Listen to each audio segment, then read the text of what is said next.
Hello everyone, I am the storyteller and I am here to help you today. I know you use this video to fall asleep, so before that, like the video and subscribe to the channel. Also, where are you from and what time are you watching? Now get comfortable and relax.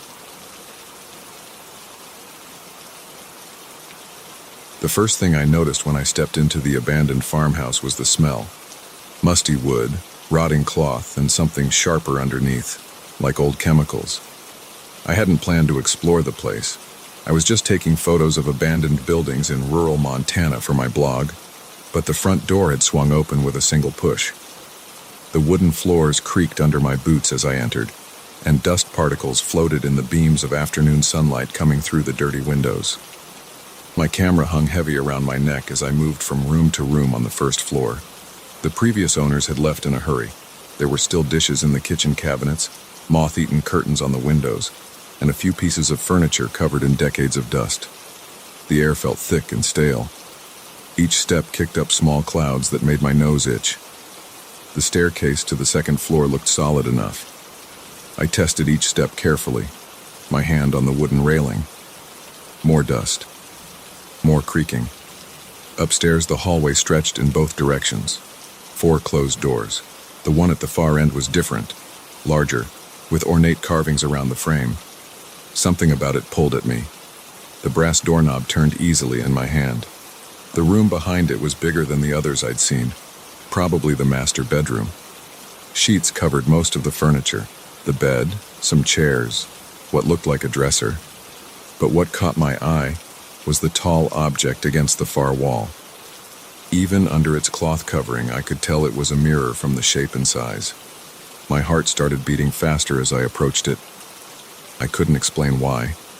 The cloth was thick and gray with age, but I could see it had once been white. My fingers left clear marks in the dust when I grabbed it. I hesitated for a second, then pulled. The cloth fell away easily, raising another cloud of dust that made me cough. When I could see clearly again, I froze. The face looking back at me from the mirror wasn't mine. Where my reflection should have been, I saw an old man. His skin was pale and wrinkled, his eyes dark and sunken. White hair hung in stringy clumps around his face. He wore old-fashioned clothes, a white collarless shirt with a dark vest. When I raised my hand to touch my face, the old man didn't move. I stepped back. My foot caught on the fallen cloth and I stumbled, catching myself against a covered chair. The old man in the mirror stayed perfectly still, watching me. My breath came in quick gasps. Sweat ran down my back despite the cool air. "This isn't real," I said out loud. My voice sounded strange in the quiet room. The old man's mouth didn't move. He just stared. I closed my eyes tight and counted to 10. When I opened them, he was still there. I moved to the side. Instead of following my movement like a normal reflection, the old man's head turned slowly to track me. His neck made a cracking sound that I heard clearly across the room. My legs felt weak. I wanted to run, but I couldn't look away from those dark eyes. The old man's mouth stretched into a smile, showing yellow teeth. His hand, bone-thin with long yellowed nails, pressed against his side of the glass. The mirror's surface rippled like water. The old man's fingers pushed through, reaching for me. They were gray and corpse-like in the dusty light. I stumbled backward, tripping over my own feet.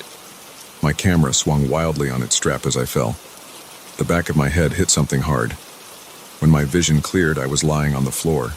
Blood pounded in my ears. The old man was fully out of the mirror now, standing over me. His clothes hung in rotting tatters. The smell of decay filled my nose. He reached down with those horrible hands. I scrambled backward on hands and knees, not caring about the splinters digging into my palms. My back hit the wall. The old man took a shuffling step toward me. His feet made wet sounds on the wooden floor. Another step. I could see maggots moving in the torn flesh of his face. My hand found something solid, one of the chairs.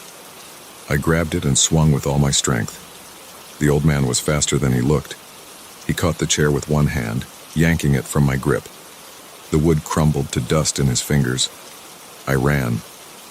My shoulder slammed into the doorframe as I burst into the hallway. Behind me, I heard that wet shuffling getting closer. I took the stairs 3 at a time, nearly falling. Pain shot through my ankle when I landed wrong at the bottom. I ignored it and kept running. The front door had swung shut. I grabbed the handle, but it wouldn't turn. The old man's footsteps came closer. I spun around, pressing my back against the door. He stood at the bottom of the stairs, head tilted at an impossible angle. Those dark eyes fixed on me. His jaw unhinged, opening wider and wider until his face split in half. Something inside me broke. I threw myself at the nearest window. The old glass shattered. Pain ripped through my arms and shoulders as I forced my way through. I hit the ground hard, rolled, and ran. I didn't stop until I reached my car. My hands shook so badly I could barely get the key in the ignition. The engine roared to life. I slammed the car into reverse, tires throwing gravel. As I spun the car around, I looked back at the house. The old man stood in the broken window, watching me. He raised one rotting hand in what looked like a wave. I drove for hours, taking random turns, too afraid to stop. My arms were covered in cuts from the window. Blood had soaked into my shirt sleeves. My ankle throbbed. None of it mattered. I just needed to get as far away as possible. It was dark when I finally pulled into a gas station. My hands were still shaking as I cleaned and bandaged my cuts in the bathroom. The fluorescent lights made my skin look gray and sickly in the mirror. For a second, I thought I saw something dark moving in my eyes, but it was gone when I blinked. I drove straight through the night to my apartment in Bozeman. The sun was rising when I finally collapsed into bed. Sleep came quickly, but it wasn't peaceful. I dreamed of dark eyes and reaching hands and that terrible smile. The next morning, I tried to convince myself it had all been some kind of hallucination. Maybe I'd hit my head harder than I thought when I fell. The cuts on my arms were real enough, but I could have gotten those just from breaking the window in a panic. People see strange things in old houses all the time. The mind plays tricks. I uploaded the photos from my camera to my laptop. Most were what I expected. Exterior shots of the farmhouse, a few pictures of the rooms downstairs. Then I came to the last image. My coffee mug slipped from my hand and shattered on the floor. The photo showed the bedroom with the mirror. The cloth lay crumpled on the floor, and there in the mirror, clear as day, was the old man. His face was turned toward the camera, mouth stretched in that horrible smile. One hand pressed against the glass. I deleted the photo. Then I deleted all the others from that day. Then I wiped my hard drive completely. I threw the camera away. I didn't write about the farmhouse on my blog. I didn't tell anyone what had happened. Who would believe me? But that wasn't the end.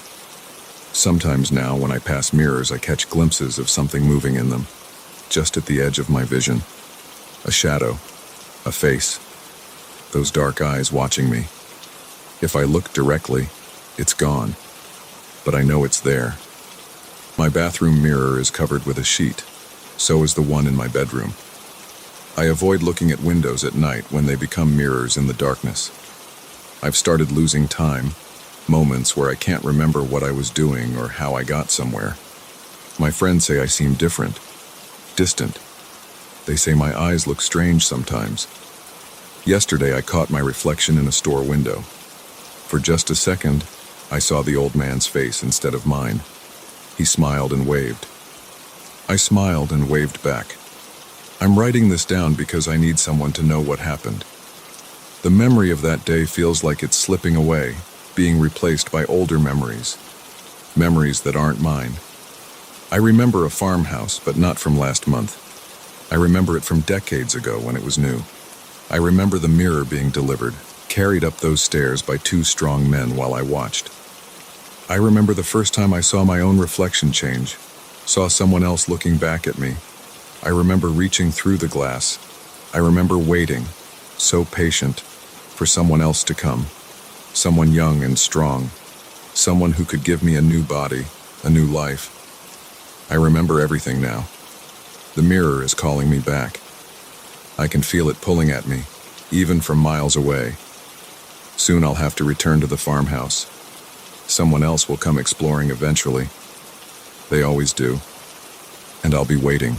watching from the other side of the glass. My hands shake as I write these last words. When I look at them, they seem thinner, the skin more wrinkled. There's dirt under the fingernails that won't come out. It smells like grave dirt. I have to go now. The mirror is waiting.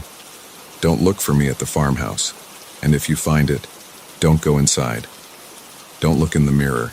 He's always waiting, always hungry, always watching. And now, so am I.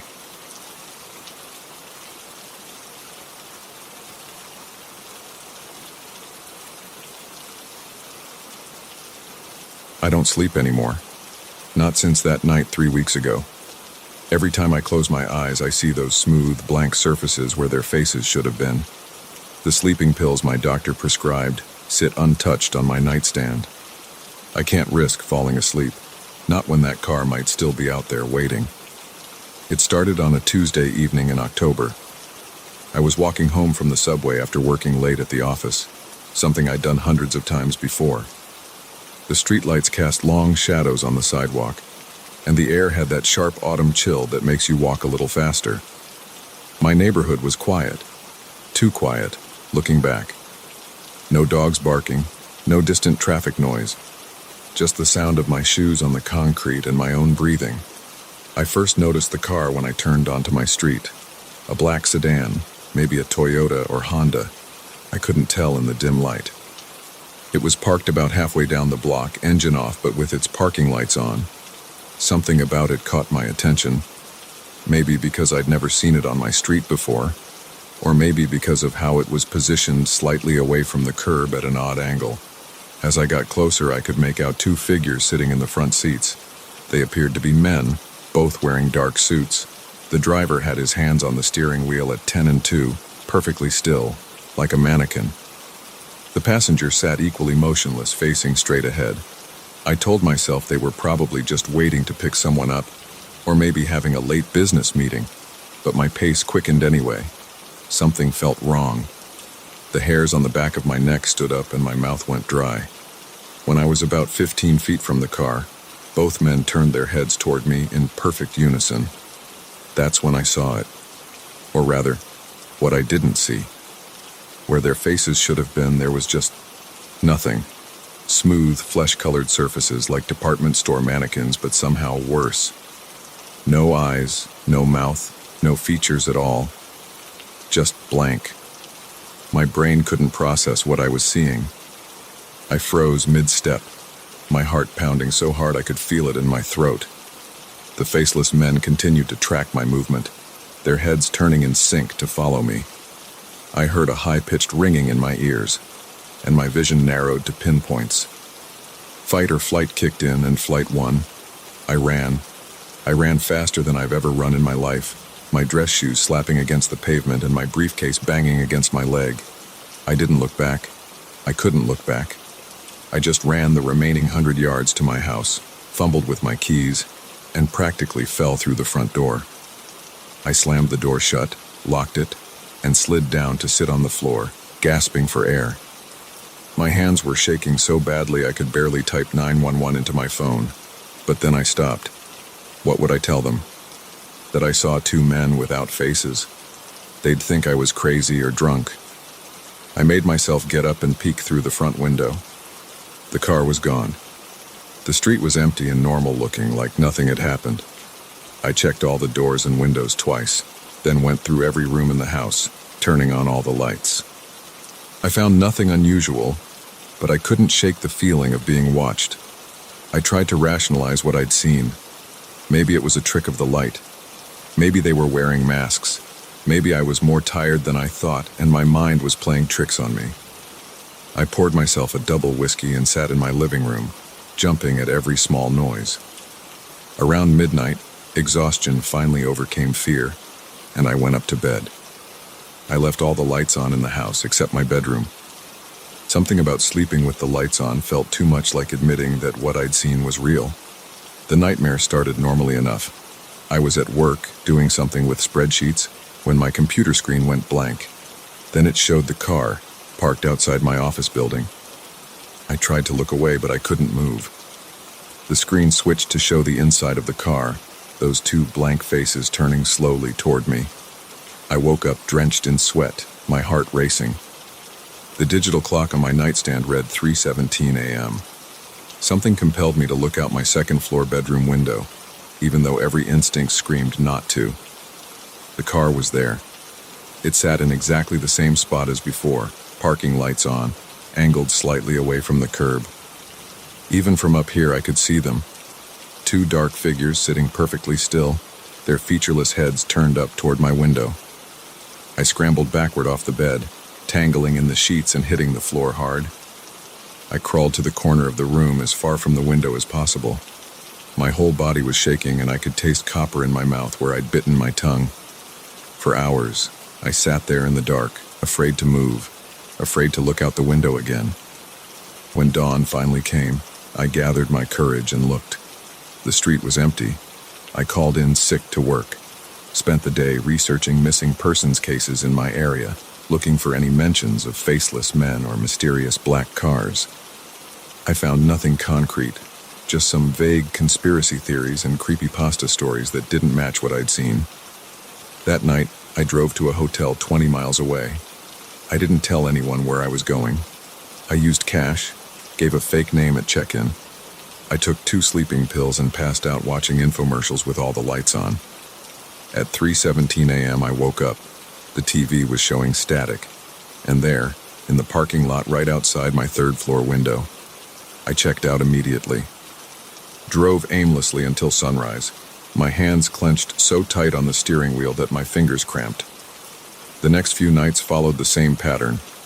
No matter where I went, different hotels, my sister's house in the next state, even a campground 50 miles from the nearest town, they found me, always at 3:17 a.m., always in that same car, their blank faces turned toward wherever I was trying to sleep. I started doing research at the library, going through old newspapers and local history books. I found a pattern of strange disappearances in the area going back decades, people who vanished without a trace, often after reporting being followed by a mysterious car, but nothing about faceless men. One night, about a week after it started, I decided to confront them. I parked my car across the street from where they usually appeared and waited, loaded with caffeine pills and energy drinks. At 3:15 a.m., I saw headlights approach. The black sedan pulled into its usual spot. I got out of my car, hands shaking but determined. I walked toward them, my footsteps echoing in the empty street. They turned their blank faces toward me in unison. "What do you want?" I shouted. My voice sounded thin and scared, even to my own ears. They didn't respond, didn't move, just kept watching me with those horrible non-faces. I got within 10 feet of the car, close enough to see details I hadn't noticed before. Their suits were perfectly pressed without a single wrinkle. Their hands were pale and smooth like wax, and their faces, looking at them up close was like trying to focus on a blind spot in my vision. My mind couldn't quite process what it was seeing. The passenger door opened with a click that made me jump. Neither figure had moved to open it. I ran again. The next day I went to the police. Told them I was being stalked by someone in a black sedan. Left out the part about the faces. They took a report, told me to call if I saw the car again. Their bored expressions told me they'd heard similar stories before and didn't expect anything to come of it. I installed security cameras around my house. Bought a gun, even though I'd never owned one before. Started sleeping in 2-hour shifts during daylight hours only. Lost my job when I stopped showing up for meetings. The cameras never showed anything. The car would be there when I looked out the window at 3:17 a.m., but the footage only showed an empty street. I tried taking pictures with my phone, but they came out blurry or completely black. Last night, something changed. They showed up at the usual time, but instead of just watching, they got out of the car. I watched from my window as they walked with unnaturally smooth movements toward my front door. Their feet made no sound on the pavement. Their blank faces reflected the streetlight like polished bone. I heard my front door unlock. I hadn't unlocked it. I heard footsteps on the stairs, perfectly in sync. Getting closer. I'm writing this now because I need someone to know what happened. Need someone to understand what's out there. They're outside my bedroom door now. I can see their shadows under the door frame, slightly too tall, slightly too thin to be human. The doorknob is turning. I hear them breathing, but it doesn't sound like breathing should sound. It's more like the noise a radio makes between stations, but wet somehow. They're in my room now, standing at the foot of my bed. Their blank faces are turned toward me as I type these last words on my phone. They're reaching for me with hands that don't bend quite right at the joints. If you're reading this, they're real. They're out there. And if you ever see a black sedan parked at an odd angle, with two men sitting too still in the front seats, don't look at their faces. Just run.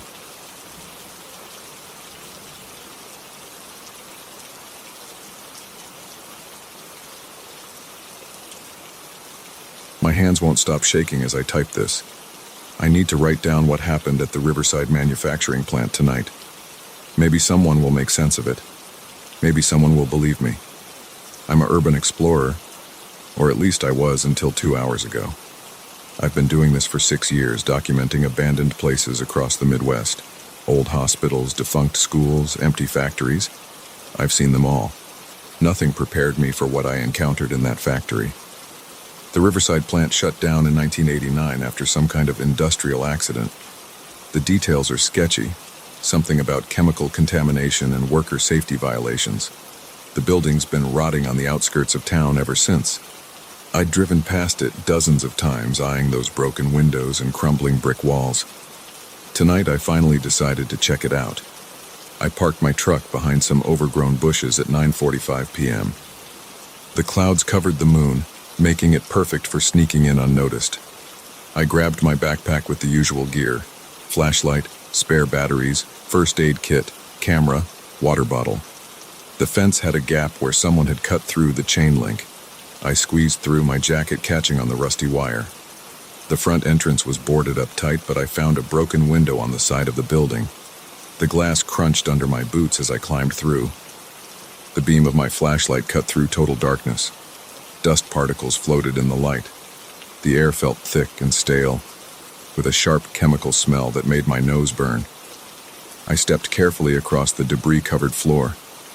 My footsteps echoed off bare concrete walls. Water dripped somewhere in the darkness. Most of the machinery had been stripped out years ago, leaving only empty mounting brackets and severed pipes. Graffiti covered some walls, but not as much as you'd expect for a place abandoned this long. The first floor was boring, just empty rooms and fallen ceiling tiles. I found the stairs to the basement and second floor in the center of the building. The basement door was welded shut with heavy steel plates. Weird. I'd never seen that in an abandoned building before. I headed up to the second floor. The metal stairs groaned under my weight. More empty rooms up here, but different equipment mounting points. This must have been where they did the actual manufacturing. Long rows of support columns stretched into the darkness. The beam of my flashlight caught something white on the floor ahead. I walked closer. A stack of papers scattered across the concrete. I picked one up, some kind of internal memo dated 1989. The letterhead said, Project Echo Status Report.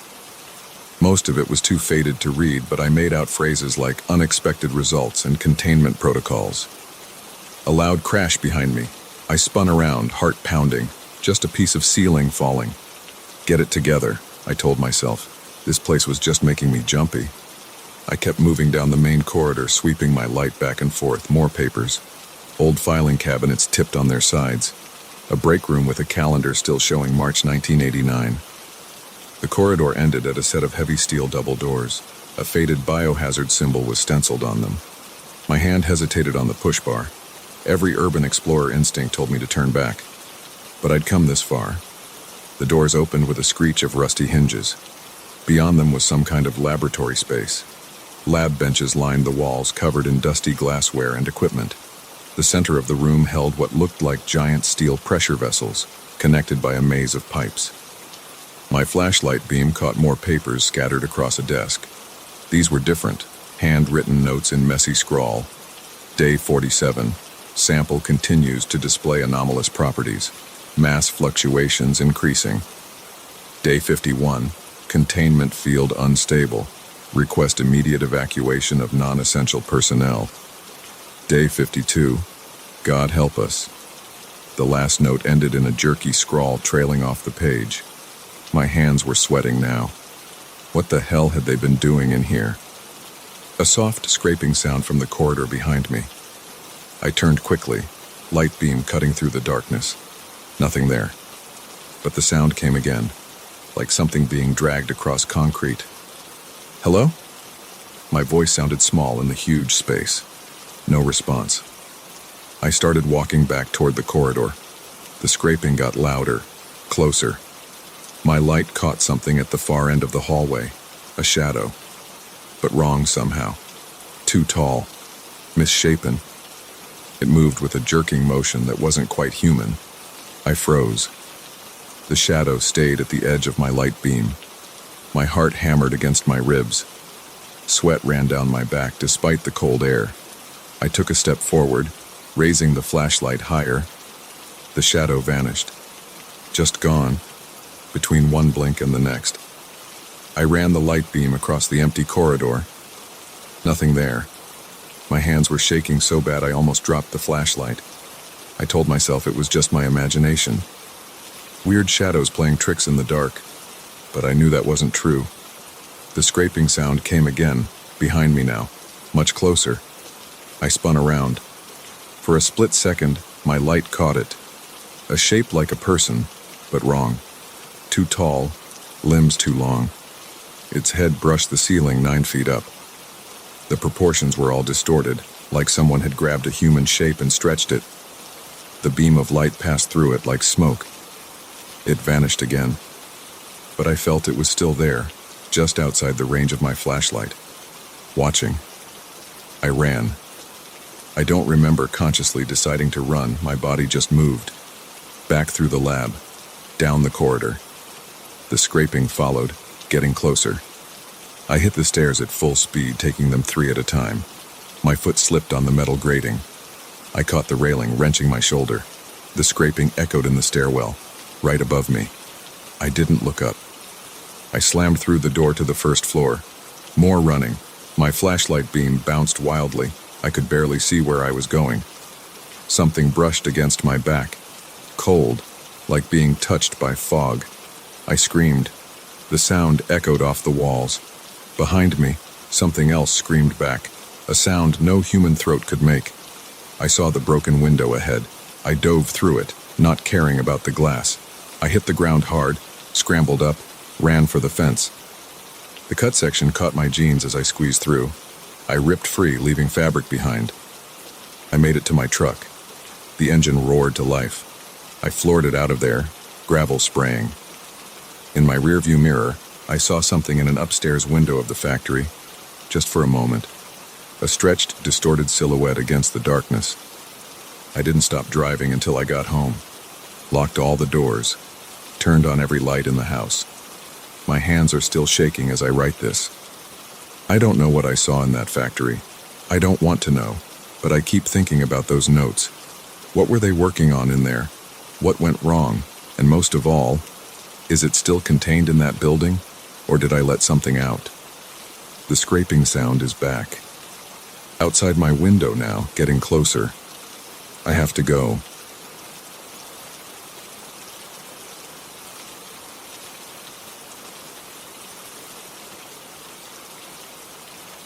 I shouldn't have taken that shortcut through Miller's Woods. That's what started everything. I was just trying to save 20 minutes on my drive home from the conference in Portland. Now I don't know if I'll ever make it home. It was already dark when I turned off the highway onto the unmarked dirt road. My GPS had lost signal, but I remembered passing through this area before. The road wound through dense forest, trees pressing in close on both sides. After about 10 minutes of driving, my headlights caught something through the trees, an orange glow that shouldn't have been there. I slowed down, thinking maybe there was a house or a campsite. The glow got brighter as I rounded a bend, and that's when I saw them. 5 or 6 figures standing in a circle around a bonfire. They weren't moving, just standing there, perfectly still, facing the flames. My foot instinctively hit the brake. Something felt wrong about the way they were standing there. Too still, too rigid. The orange light from the fire cast long shadows behind them, stretching out into the darkness like black fingers. I couldn't make out their faces from where I sat in my car. They were about 50 yards away, partially hidden by trees. But even at that distance, something about their posture made my skin crawl. Normal people don't stand that still. One of them turned their head toward my car. Just their head, while their body stayed perfectly rigid. That's when my heart started hammering against my ribs. I couldn't see a face, just a dark oval where a face should be. My hands were shaking as I put the car back in drive. I needed to get out of there. Now. I pressed the gas pedal and the car lurched forward. As I passed the bonfire, I kept my eyes straight ahead. Don't look. Don't look at them. But I couldn't help it. My eyes flicked to the side for just a second. They had all turned their heads to watch me pass, 6 black ovals tracking my car's movement, still not moving their bodies. Fuck this, I muttered, pressing harder on the gas. The dirt road was rough, and my car bounced violently as I sped up. I just needed to get back to the highway. After 5 minutes of driving, I should have reached the highway. But the dirt road kept going. Trees pressed in on both sides, branches scraping against my car. My hands were slick with sweat on the steering wheel. Another 5 minutes passed, still no highway. My chest felt tight. I knew I should have reached it by now. The road curved and twisted through the dark forest, but it wasn't taking me anywhere. I checked my phone again. No signal. The clock read 9:47 p.m. I drove faster, taking the curves as fast as I dared. The trees were a dark blur on either side. 10 more minutes passed. The road kept going. My gas gauge caught my eye. The needle was getting close to empty. Panic clawed at my throat. I had filled up right before leaving Portland. The tank should have been nearly full. I slammed on the brakes and the car skidded to a stop in the middle of the road. Gravel crunched under my tires. I sat there, breathing hard, hands clenched on the steering wheel. This wasn't possible. I knew this road. It was just a short connector between 2 highways. I shouldn't have been able to drive this long without hitting the highway or running out of road. I put the car in reverse and turned around. I'd go back the way I came, find the highway I'd turned off of. But after driving for another 15 minutes, I still hadn't found it. The road just kept going, curving endlessly through the dark woods. The gas gauge needle was now hovering just above empty. I had to stop, had to think. I pulled over to the side of the road and killed the engine. The silence pressed in around me. No traffic sounds, no distant highway noise, just the faint rustle of leaves in the wind. I checked my phone again. 10:22 p.m., still no signal. A branch snapped somewhere in the woods. My head jerked toward the sound. Nothing but darkness between the trees. Another snap, closer this time. Then another. Something was moving out there. I fumbled with my keys, trying to get them back in the ignition. They slipped from my sweaty fingers and fell to the floor. I bent down to grab them, and when I sat back up, there was a figure standing at the edge of the trees. I froze. It was one of them from the bonfire. The same rigid posture, the same black oval where the face should be. My fingers finally found the keys. I jammed them into the ignition and turned. The engine coughed, but didn't start. No, no, no.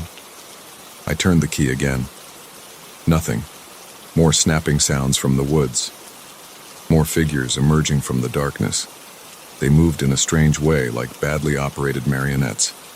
Their legs and arms jerked and swayed, but their torsos stayed perfectly straight. I tried the engine again. It caught this time, roaring to life. I slammed the car into drive and floored it. The road stretched ahead of me, curving forever into the darkness. I drove until the engine started to sputter. The gas gauge needle was now firmly on empty. I coasted to a stop in the middle of the road. The engine died with a final choke. Silence again. Just my ragged breathing and the tick-tick-tick of the cooling engine. I sat there for a long time, staring at nothing. What was I supposed to do now? I had no phone signal. No gas, no idea where I was. The sound of footsteps on gravel made me jerk upright. They were coming from behind the car. Slow, uneven footsteps. The crunch, drag crunch of something that didn't walk quite right. I didn't look in the rearview mirror, I couldn't. The footsteps got closer, crunch, drag, crunch. A shadow fell across the driver's side window. I squeezed my eyes shut. My whole body was shaking. I could feel it standing there, just inches away on the other side of the glass. A soft tapping sound. Something was touching the window. Tap, tap, tap. Each tap was followed by the sound of something wet and sticky peeling away from the glass. I opened my eyes. A hand was pressed against my window. It was wrong. Too long. Too thin. The fingers ended in points instead of nails. It tapped again. The fingertips made a wet sucking sound as they pulled away from the glass. I lunged across to the passenger side and threw the door open. I tumbled out onto the gravel and ran. I ran straight into the woods, away from the road. Branches whipped at my face. I tripped over roots and fallen logs, but kept running. After what felt like hours, I had to stop. My lungs were on fire. I doubled over, hands on my knees, gasping for air. When I caught my breath, I looked around. Trees stretched in every direction. I had no idea which way I'd come from. Then I saw it, an orange glow through the trees. The bonfire. No, that wasn't possible. I'd run for miles in the opposite direction. But there it was. And there they were, the figures standing around it, perfectly still. I turned and ran again. I ran until my legs gave out and I collapsed. When I looked up, the bonfire was there again, always the same distance away, always those figures standing around it. I've been running for hours now, or maybe days. My phone died long ago. I have no way to tell time anymore. Every time I think I've gotten away, I see that orange glow through the trees, those black shapes standing around it. Sometimes I hear them moving through the woods, that weird jerking walk, those two long fingers tapping against tree trunks. I'm sitting on a fallen log now, writing this on the back of some old receipts I found in my pocket. My legs are shaking too badly to run anymore. The bonfire is still there, through the trees. Waiting. I think I understand now. This place, the road, the woods, all of it. It's like a trap, a web. And I'm the fly that flew into it. The figures are moving away from the fire now, spreading out into the woods. I can hear them getting closer. Those uneven footsteps. Crunch. Drag. Crunch. They're coming for me. I'm going to run again. I have to, even though I know it won't matter, even though I know I'll just end up back here. I can see their shapes moving between the trees now, those black oval faces turning toward me. Their arms are reaching out, fingers stretching longer and longer. I have to go. If anyone finds this, stay off that road. Don't take any shortcuts through these woods. Because once this place gets hold of you, it doesn't let go. I can hear them right behind me now. Their breathing sounds like wet leather being stretched. I'm running. God help me. I'm running. But I can already see the orange glow ahead of me through the trees.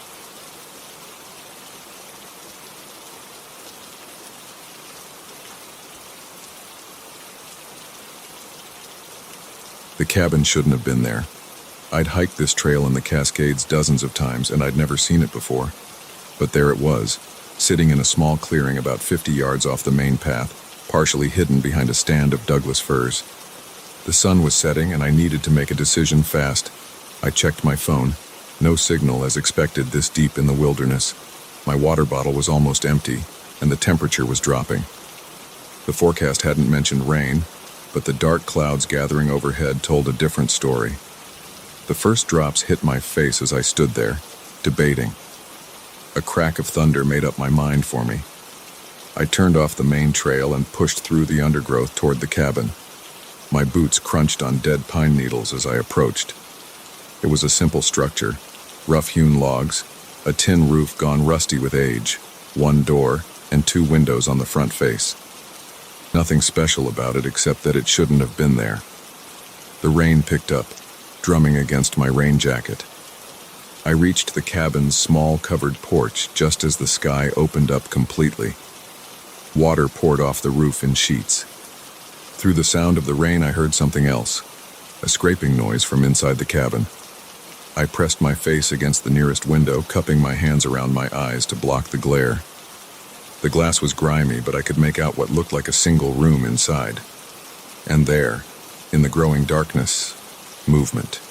A pale light, like someone walking around with a phone flashlight, drifting past pieces of furniture I couldn't quite make out. "Hello?" I called out, knocking on the window. "Anyone home? Sorry to bother you, but the storm caught me off guard. Could I wait it out on your porch?" No response, but the light kept moving. I tried the other window, wiping away years of dirt with my sleeve.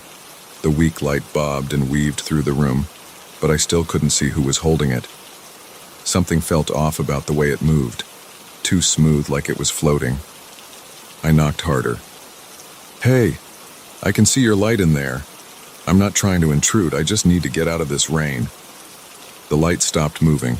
I waited, heart pounding harder than it should have been. The rain intensified and a gust of wind drove water under the porch roof, soaking my pants. I had to make a choice, wait out here and get hypothermia, or go inside and deal with whoever was in there. I tried the door handle. It turned easily, which surprised me. The door swung open with a long creak. "I'm coming in," I announced loudly, "just to get out of the storm. Don't shoot or anything, okay?" I stepped inside, water dripping from my clothes onto rough wooden floorboards. The cabin was dark, but enough light filtered through the windows for me to see that it was completely empty. No furniture, no people, no source for the light I'd seen moving around. I pulled out my own phone, using its flashlight to sweep the room. The floor was covered in a thick layer of dust, undisturbed except for my own wet footprints. Cobwebs hung in every corner. The walls were bare logs, and a rusty wood stove sat cold and dead against the far wall. That was it. No signs that anyone had been here in years. I turned back to the windows, shining my light through them from the inside. Maybe I'd been seeing reflections of something, but no. The rain wasn't that heavy yet when I'd first seen the lights, and they'd moved with purpose, not like random reflections. A loud crack of thunder made me jump. I moved to close the door, but stopped when I noticed something strange about my footprints in the dust. They didn't match my boots. Looking closer, I saw they were bare footprints, much smaller than my size 11 hiking boots. I shone my light back at my feet to confirm what I already knew. I was still wearing my boots, and they were leaving the boot prints you'd expect. But right next to them, appearing with each step I took, were those smaller bare footprints. My heart started hammering. I spun around, sweeping the light across the room again. Still empty, still dusty, still abandoned. But now I noticed other things. Scratch marks on the walls, some fresh enough that tiny wood splinters still clung to them. Dark stains on the floorboards that I really didn't want to examine too closely. And there, in the corner, a pile of something that looked like old clothes. I walked closer, trying to ignore the double set of footprints I was leaving. The pile resolved itself into what looked like hiking gear, a shredded backpack, torn clothing, a crushed water bottle. All of it covered in that same thick dust that coated everything else. The temperature in the cabin seemed to drop suddenly. My breath came out in visible puffs. The beam of my phone flashlight dimmed, flickered, and went out. I pressed the power button frantically, but nothing happened. Through the windows, I could see the storm had gotten worse. The trees outside were barely visible through the rain and growing darkness. That's when I saw it again, that pale light floating through the room. But now I was inside with it, and I could see it clearly. It wasn't a flashlight. It wasn't a reflection. It was just light, hanging in the air like a glowing fog, drifting in patterns that seemed almost deliberate. I backed toward the door, my shoes scraping against the floorboards. The light stopped moving. Slowly, it began to coalesce, gathering itself into a more defined shape. I reached behind me for the door handle, found it, and pulled. The door didn't budge. I yanked harder, rattling the whole frame. Nothing. The light was still condensing, taking on an almost human form. The temperature dropped another 10 degrees. My fingers were going numb on the door handle. "No," I said out loud, surprising myself with how steady my voice sounded. "This isn't happening. This isn't real." The light finished forming. It hung in the air about 6 feet off the ground, a vaguely human-shaped collection of pale luminescence. No clear features, but I had the distinct impression it was facing me. The bare footprints next to mine suddenly made a lot more sense. I threw my shoulder against the door. Pain shot through my arm, but the door held firm. The glowing figure began to move toward me, trailing wisps of light like smoke. The air grew colder with each foot it advanced. My mind raced through options. The windows were too small to climb through quickly. The wood stove was too heavy to use as a weapon. Against what, anyway? How do you fight a floating light? The pile of torn gear in the corner suggested others had tried and failed. The figure was halfway across the room now. I could hear a sound coming from it, like breathing, but wrong somehow. Too wet, too ragged. My own breath was coming in short gasps, creating a fog of condensation in the freezing air. I backed away from the door, moving sideways along the wall. Maybe if I could get around it, reach the other side of the cabin. The figure stopped its advance, turning to track my movement. That breathing sound got louder. My boot hit something solid, the wood stove. I was trapped in the corner now, the cold metal of the stove at my back, the glowing figure between me and any escape route. It resumed floating toward me, more quickly now. The breathing sound changed to something else, a high, keening noise that made my teeth hurt. The figure's light pulsed in rhythm with it. 5 feet away now. 4 feet. 3. In desperation, I grabbed the handle of the wood stove's door. It was frozen solid, covered in rust, but pure adrenaline gave me the strength to yank it open. The hinges screamed in protest. The figure rushed at me. I dove to the side, rolling across the dusty floor. There was a sound like a strong wind, and suddenly the glowing form was sucked into the wood stove like smoke up a chimney. I slammed the door shut with all my strength. The temperature in the cabin began to rise immediately. Outside, the storm was already passing, fragments of sunset visible through breaks in the clouds. I heard a click behind me, the cabin's front door swinging open on its own. I didn't wait around to see what would happen next.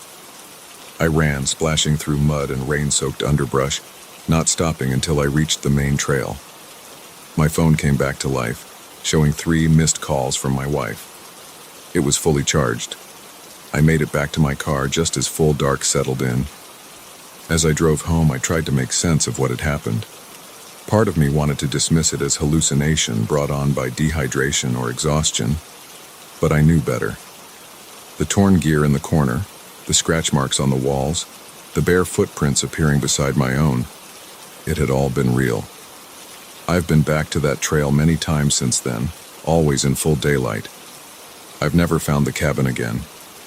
Sometimes I wonder if it's still there, hiding behind different trees, waiting for another hiker to get caught in a storm. Sometimes on cold nights I dream about that pale light and that wet, ragged breathing.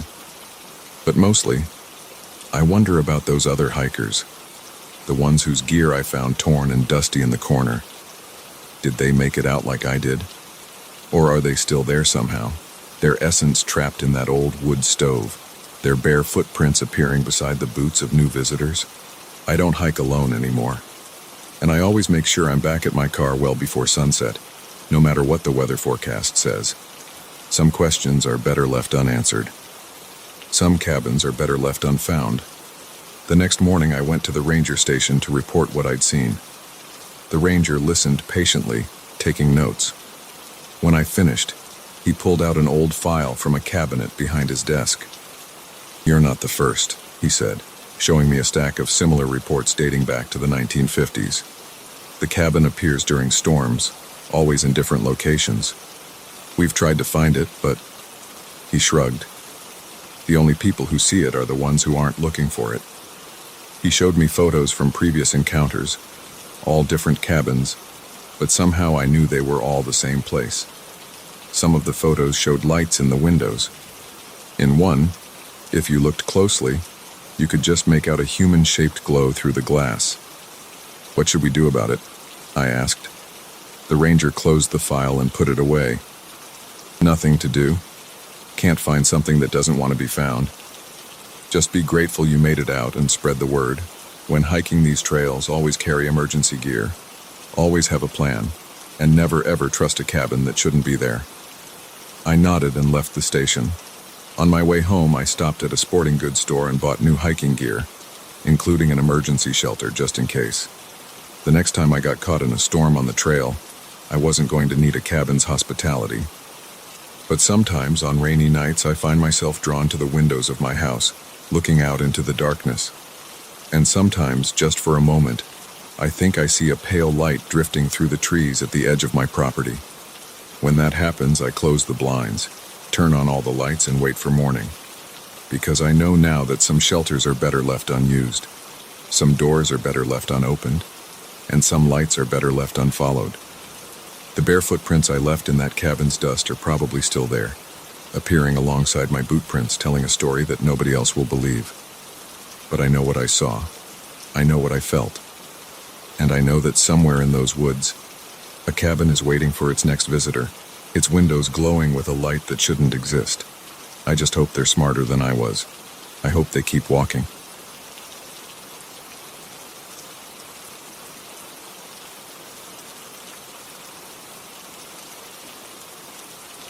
I didn't believe in ghosts until last weekend. Now I can't sleep without checking every corner of my bedroom twice and making sure all my doors are locked. What happened in that mansion changed everything I thought I knew about reality. I need to write this down while it's still fresh in my mind, even though my hands are shaking just thinking about it. It started when I found the rental listing online. A Victorian mansion in the countryside 3 hours from the city, at an unbelievable price for a weekend stay. The photos showed high ceilings, antique furniture, and sprawling grounds. I needed to get away from my demanding job in tech, and this seemed perfect. The booking process was simple, too simple looking back now. I arrived Friday afternoon. The property manager, Mrs. Henderson, met me at the iron gates with a set of heavy brass keys. She was a thin woman in her 70s with wire-rimmed glasses and gray hair pulled into a tight bun. "Everything you need is inside," she said, handing me the keys. Her fingers were ice cold when they brushed against mine. "The nearest town is 30 minutes away. Cell service is spotty out here. Landline's in the kitchen if you need it." She paused, then added, "Try not to wander the halls too much after dark. The floorboards are old. Wouldn't want you to trip." Something in her tone made my neck prickle, but I brushed it off. She got into her beige Volvo and drove away, leaving me alone with the mansion looming above me. 3 stories of weathered red brick and tall windows, white trim that needed painting, dead vines crawling up the walls. I unlocked the front door and stepped into a massive foyer. The air inside was stale and cold despite the warm September day outside. My footsteps echoed on the hardwood floor as I explored the first level. Formal dining room, library, sitting room, kitchen. Everything was immaculately clean, but felt frozen in time, like a museum display. Heavy velvet curtains, ornate wallpaper, oil paintings of stern-faced people in Victorian clothing. The kitchen had been modernized with new appliances, at least. I unpacked my groceries and made coffee, trying to shake off the weird feeling settling in my gut. Just typical old house vibes, I told myself. I'd grown up in apartments, wasn't used to all this space and silence. I spent the afternoon working on my laptop in the library. Around 6 p.m., I heard it for the first time. Footsteps on the floor above me, clear and distinct, heel toe, walking from one end of the second floor to the other. I froze, coffee cup halfway to my mouth. I was completely alone in this house. I'd checked every room myself. The footsteps stopped, then started again, moving back in the opposite direction. My heart pounding, I got up and walked to the base of the main staircase. "Hello?" I called up. "Is someone there?" Silence. I climbed the stairs slowly, wincing at every creak of wood under my feet. The second floor was empty. I checked every room, turning on all the lights. All the windows were locked from the inside. No signs anyone had been there. Back downstairs, I told myself it was just the house settling. Old buildings make weird noises. I made dinner and tried to distract myself with Netflix on my laptop. That's when I found the letters. They were tucked inside a drawer in the library desk, yellowed pages covered in spidery handwriting dated 1892. I started reading and felt my blood turn to ice water. My dearest Elizabeth, I must tell you about the strange occurrences in this house. Every night I hear footsteps in the halls, but when I look, no one is there. Doors open and close on their own. Objects move when I'm not looking.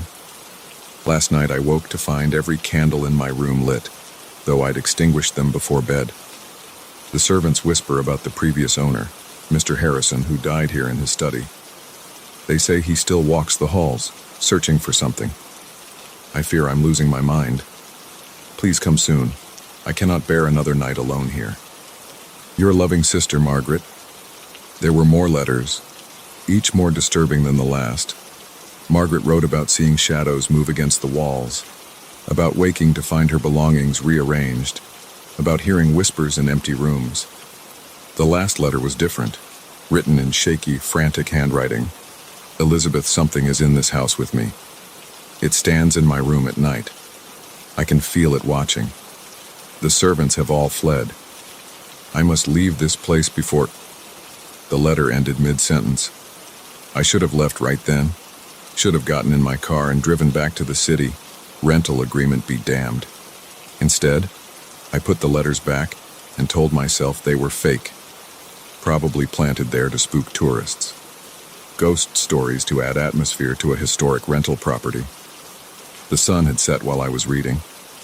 The library felt different in the dark, the tall bookshelves casting long shadows in the lamplight. I decided to head up to bed. I'd chosen a bedroom on the second floor, the master suite with a 4-poster bed and attached bathroom. I was brushing my teeth when the TV in the bedroom turned on by itself. The sudden blast of sound made me jump. Toothpaste splattered on the mirror. I walked out of the bathroom to find static flickering across the TV screen, filling the room with gray light and white noise. I hadn't even realized there was a TV in the room. It was an old model, the kind with dial knobs. I looked for a remote but didn't see one. The TV wasn't even plugged in. My hands shook as I turned the power knob. The screen went black. I pulled the unplugged cord out from behind the TV and held it up, staring at it, trying to make sense of what had just happened. That's when the footsteps started again, right outside my bedroom door. I stood perfectly still, listening. Heel toe, slow and deliberate. They stopped directly outside my door. The temperature in the room plummeted. I could see my breath misting in the air. The doorknob began to turn. I lunged forward and grabbed it, holding it in place. My heart was trying to punch through my ribs. The knob kept turning against my grip like someone on the other side was fighting to open it. "Who's there?" I shouted. My voice cracked. "This isn't funny."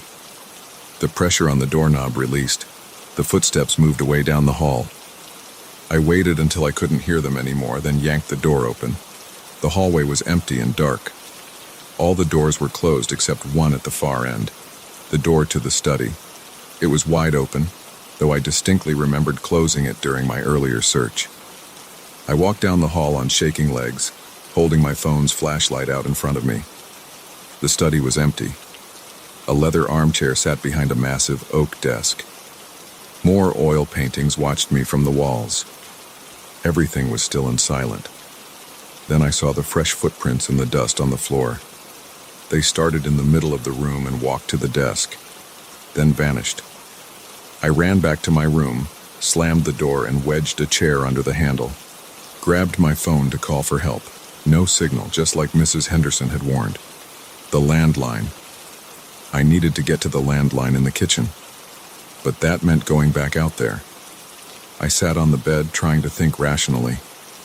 There had to be a logical explanation. Maybe someone else had a key. Maybe this was an elaborate prank. Maybe I was having some kind of breakdown from work stress. The TV turned on again. This time, instead of static, a face appeared on the screen. A man's face, pale and gaunt, with dark hollows around his eyes. He stared directly at me through the screen. His mouth moved, but no sound came out. I scrambled off the bed and ran for the door, yanking the chair away. Threw the door open and sprinted down the hallway toward the stairs. I could hear footsteps running behind me, getting closer. I took the stairs 2 at a time, nearly falling, made it to the first floor and ran for the kitchen. The footsteps were right behind me now. Something cold brushed against the back of my neck. The kitchen was dark. I slapped the light switch, but nothing happened. Fumbled my way to where I remembered seeing the landline on the wall. My fingers found it, picked up the receiver. Dead silence. No dial tone. A voice whispered directly in my ear. "You found my letters." I dropped the phone and spun around. In the dim light from my phone's screen, I saw him, the man from the TV. He was semi-transparent, like smoke given human form. His feet didn't quite touch the floor. I'd never run so fast in my life. I sprinted for the front door, grabbed my car keys from the entry table. Behind me, every door in the house began slamming open and closed. The temperature dropped until I could see ice crystals forming on the windows. The chandelier in the foyer swung wildly, though there was no wind. My hands were shaking so badly I could barely get the key in the lock. Finally, the door opened and I ran outside into the warm night air, jumped in my car and started the engine. As I sped down the driveway, I looked in the rearview mirror. The man's face was in my back window, those hollow eyes staring at me. I blinked and he was gone. I drove straight back to the city, breaking every speed limit. Called Mrs. Henderson the next morning to tell her I'd left early. She didn't sound surprised. "Did you find anything interesting in the library?" she asked. I hung up without answering. The property listing has disappeared from the rental website. I've tried researching the history of the house but found nothing about Margaret or Mr. Harrison. Sometimes I dream about those footsteps coming down the hall. Sometimes I wake up to find my TV on, showing only static. And sometimes, when I'm alone at night, I swear I can hear a whisper, "You found my letters." I'm moving next week, getting rid of my TV, changing my phone number. But I can't shake the feeling that whatever was in that house is still with me, still watching, still waiting. I know how this sounds. If someone had told me this story a week ago, I would have laughed it off. But I know what I experienced. I know what I saw. And I know that somewhere in that mansion, in a drawer in the library desk, those letters are waiting for the next person who comes looking for a quiet weekend away.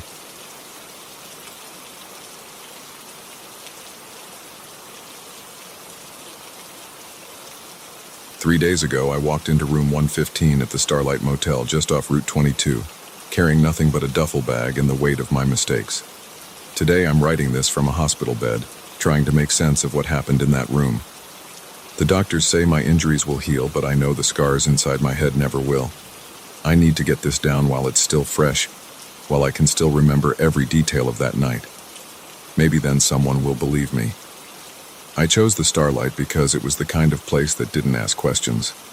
The neon sign flickered with half its letters burned out, and the parking lot was more potholes than pavement.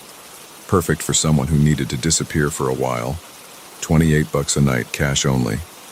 The room smelled like stale cigarettes and cheap cleaning supplies, with water stains spreading across the ceiling like yellow continents on a grimy map. The first 2 nights passed in a blur of cheap whiskey and fitful sleep.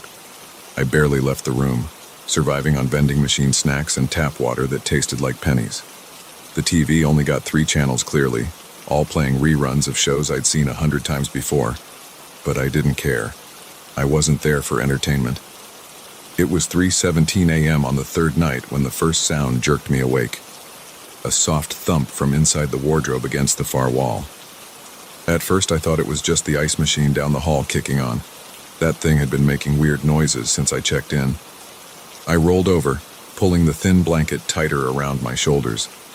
Then I heard it again, louder this time, deliberate, like someone knocking from the inside. I sat up, my heart already picking up speed. The wardrobe was a cheap piece of furniture, particle board covered in fake wood veneer, with doors that didn't quite line up. I'd thrown my duffel bag inside when I first arrived, but hadn't opened it since. The knocking came again. 3 distinct taps, followed by what sounded like scratching. "Hello?" My voice came out hoarse, barely above a whisper.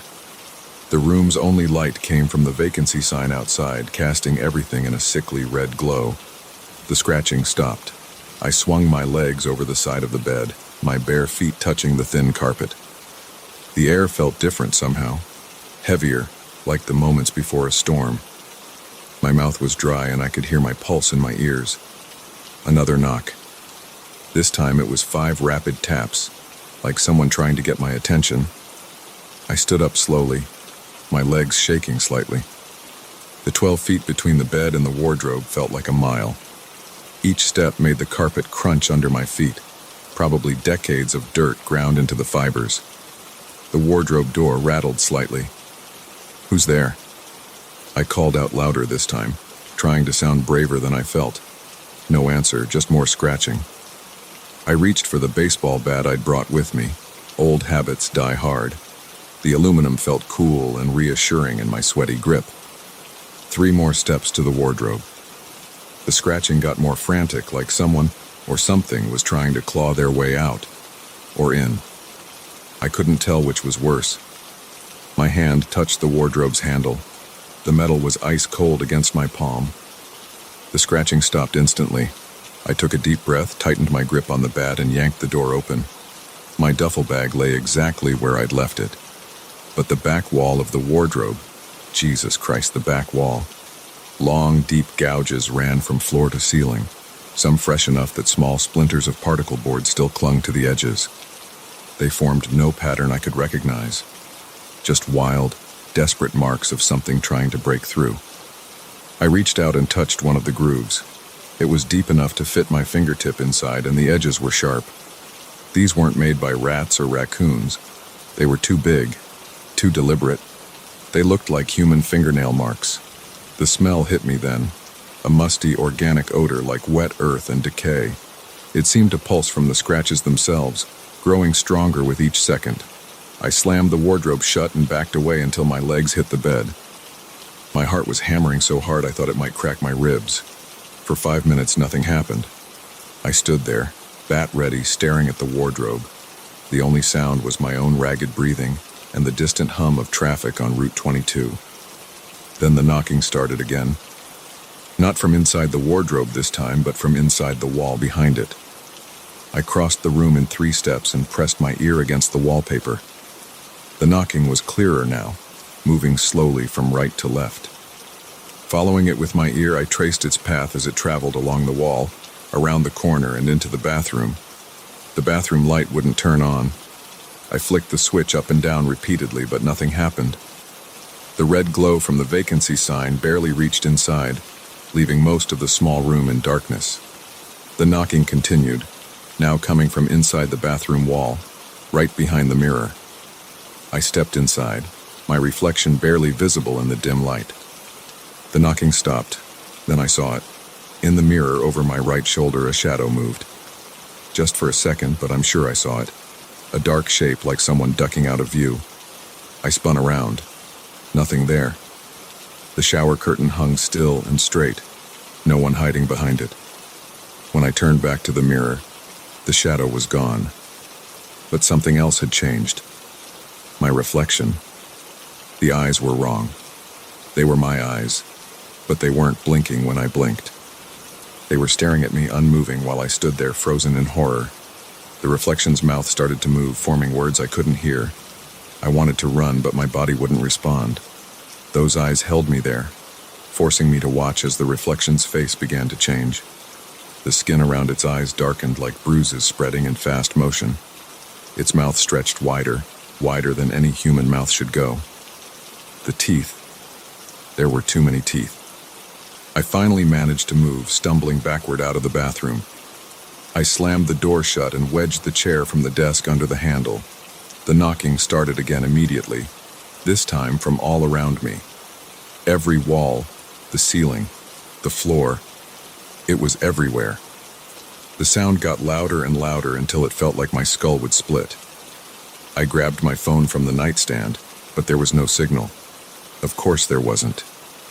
I ran to the door, fumbling with the chain lock with shaking hands. That's when the lights went out. Not just in my room. The whole motel went dark. The vacancy sign outside died, plunging everything into absolute darkness. In that darkness, I heard something new. A wet, sliding sound like something dragging itself across the carpet. It was coming from the direction of the wardrobe. I finally got the door open and burst out into the parking lot. The night air hit me like a slap, shockingly cold against my sweat-soaked skin. I ran to the office, pounding on the door, but no one answered. Looking back at room 115, I saw something that made my blood freeze. The curtains in my window were moving, but not like they were being blown by wind. Something was pushing against them from inside, something with long, thin fingers that left dark streaks on the fabric. I ran to my car, hands shaking so badly I dropped the keys twice before getting the door open. As I started the engine, I looked in the rearview mirror. The reflection's eyes were wrong again. I don't remember much after that. The police report says they found my car wrapped around a tree 3 miles from the motel. They had to cut me out of the wreckage. When they searched room 115, they found nothing unusual. The wardrobe was empty except for my duffel bag. The walls were solid. The mirror in the bathroom showed no signs of tampering, but they didn't find the camera from my phone either. I had dropped it during my panic, and it must still be in that room. If anyone finds it, they'll see what I saw. The last photo I managed to take shows the back wall of the wardrobe. The scratches spell out words. I won't write them here. I can't. But I see them every time I close my eyes, and I know they're true. They're a warning, or maybe a promise. Either way, I know they're meant for me. The doctors say I can go home tomorrow, but I know I'll never really leave that room. Part of me is still there, staring into that mirror, watching my reflection change.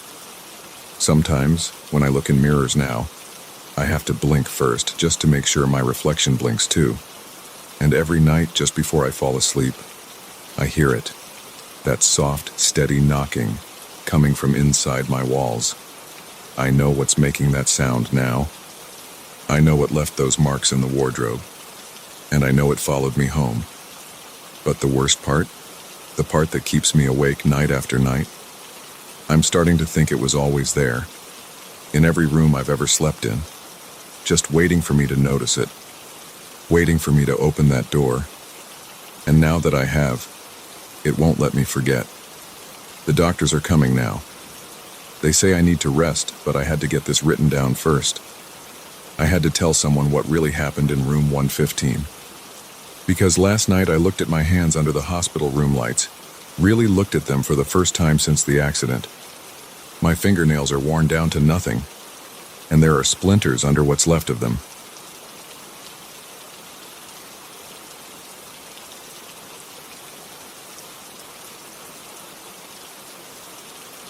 I can't sleep anymore.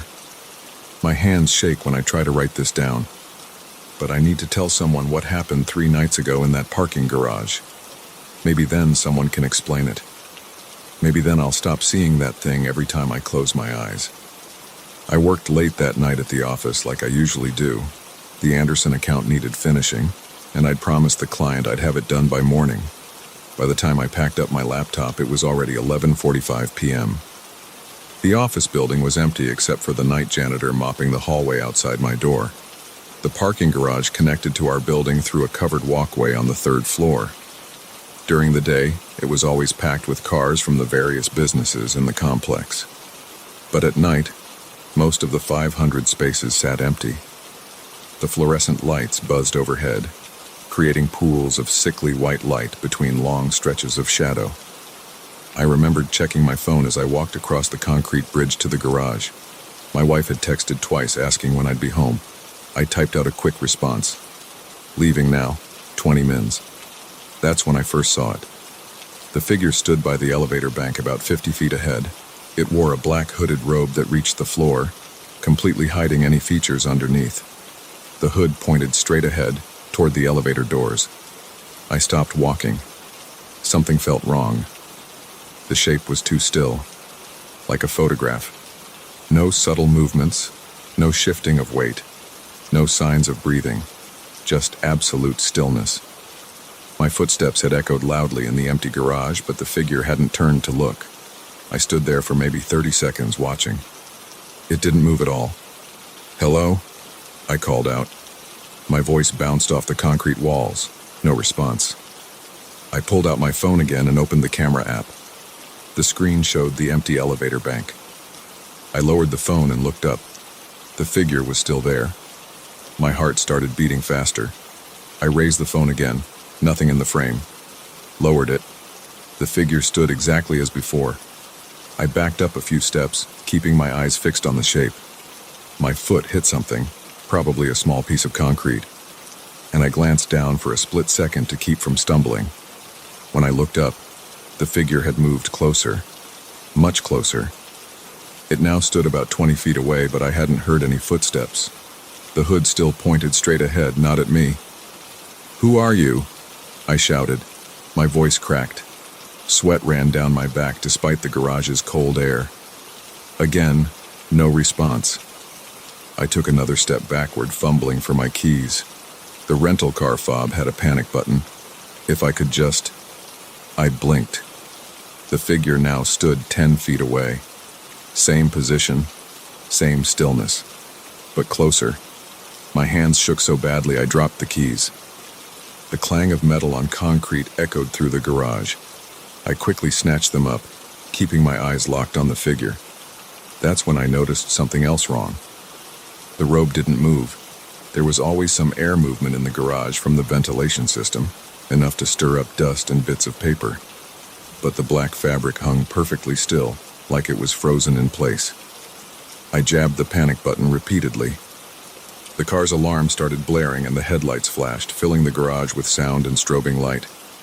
In those alternating moments of brightness and shadow, I saw it happen.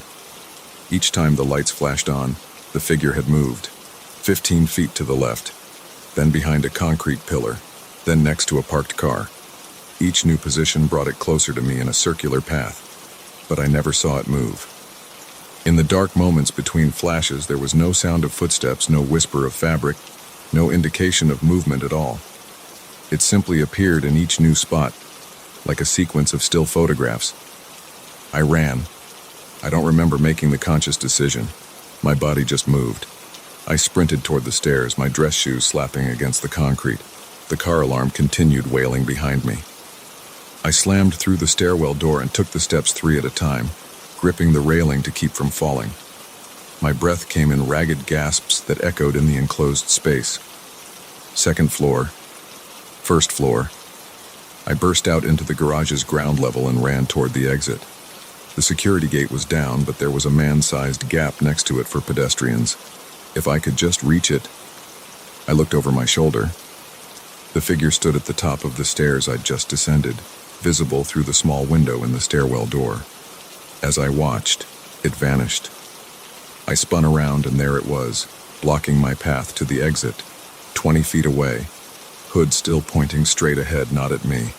I veered left, running between parked cars. My lungs burned, sweat soaked through my shirt.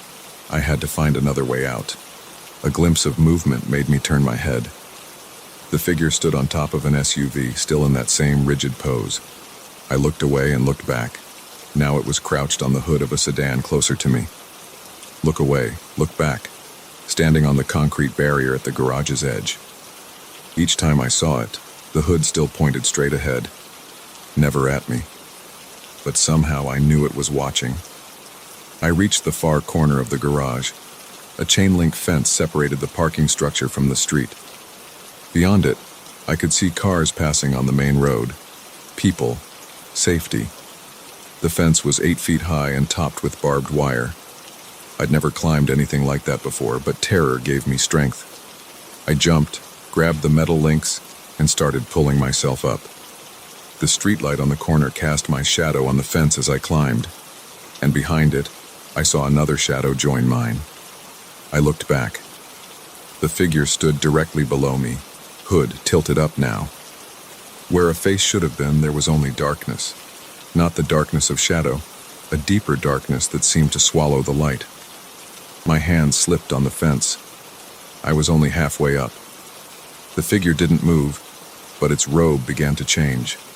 The fabric rippled and split, opening like a flower made of black smoke. From the darkness within, something started to emerge. I screamed and let go of the fence. I fell backward, expecting to crash into the figure below me. Instead, I hit the concrete hard enough to knock the wind from my lungs. The figure was gone. I lay there gasping, every breath sending spikes of pain through my ribs. The fence's shadow now stretched empty across the ground.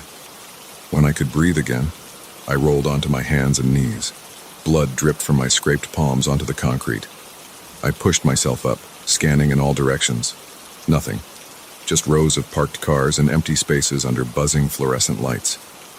I stumbled to my feet and limped toward the exit, holding my side where I'd landed hardest. Every few steps I spun around to check behind me, but the garage remained empty. I made it through the pedestrian gap and out onto the street. A couple walking their dog gave me strange looks as I hurried past, probably because of my disheveled appearance and obvious injuries. I walked the 6 blocks to my house instead of going back for my car. Every streetlight I passed seemed to create too many shadows. Every dark doorway or alley entrance made me flinch. When I finally reached home, I double-checked every lock and turned on all the lights. My wife was asleep upstairs. I didn't wake her. What could I say? I sat in the living room until morning, jumping at every sound. I called in sick to work the next day, and the next. I couldn't face that parking garage again. Today I finally went back, but only during daylight hours and with 2 security guards accompanying me to get my car. I kept expecting to see that figure standing between the vehicles, or reflected in the windows, or lurking by the elevator bank. But there was nothing. The security footage from that night shows nothing either. I watched it frame by frame with the head of building security. The cameras caught me walking into the garage, standing still for several minutes, then suddenly running. The figure never appeared on any of the recordings. But I know what I saw. The absolute stillness, the impossible movements, the darkness where its face should have been, and whatever was starting to emerge from within that robe. I'm writing this all down now because I need someone else to know. Because I'm afraid of what might happen next. You see, an hour ago I glanced out my living room window and saw something standing under the streetlight across from my house. A black-robed figure, hood pointing straight ahead. I blinked and it was gone, but I know it's still out there. Watching. Waiting. And next time, I don't think I'll be able to run away. The sun is setting now. The shadows in my house are getting longer. Soon it will be dark. And I keep catching movement at the edge of my vision. Quick glimpses of something black and still. I don't want to look, but I know I will. We always look. Maybe this time I'll finally see what's inside that robe. Maybe this time, the rest of the document is blank.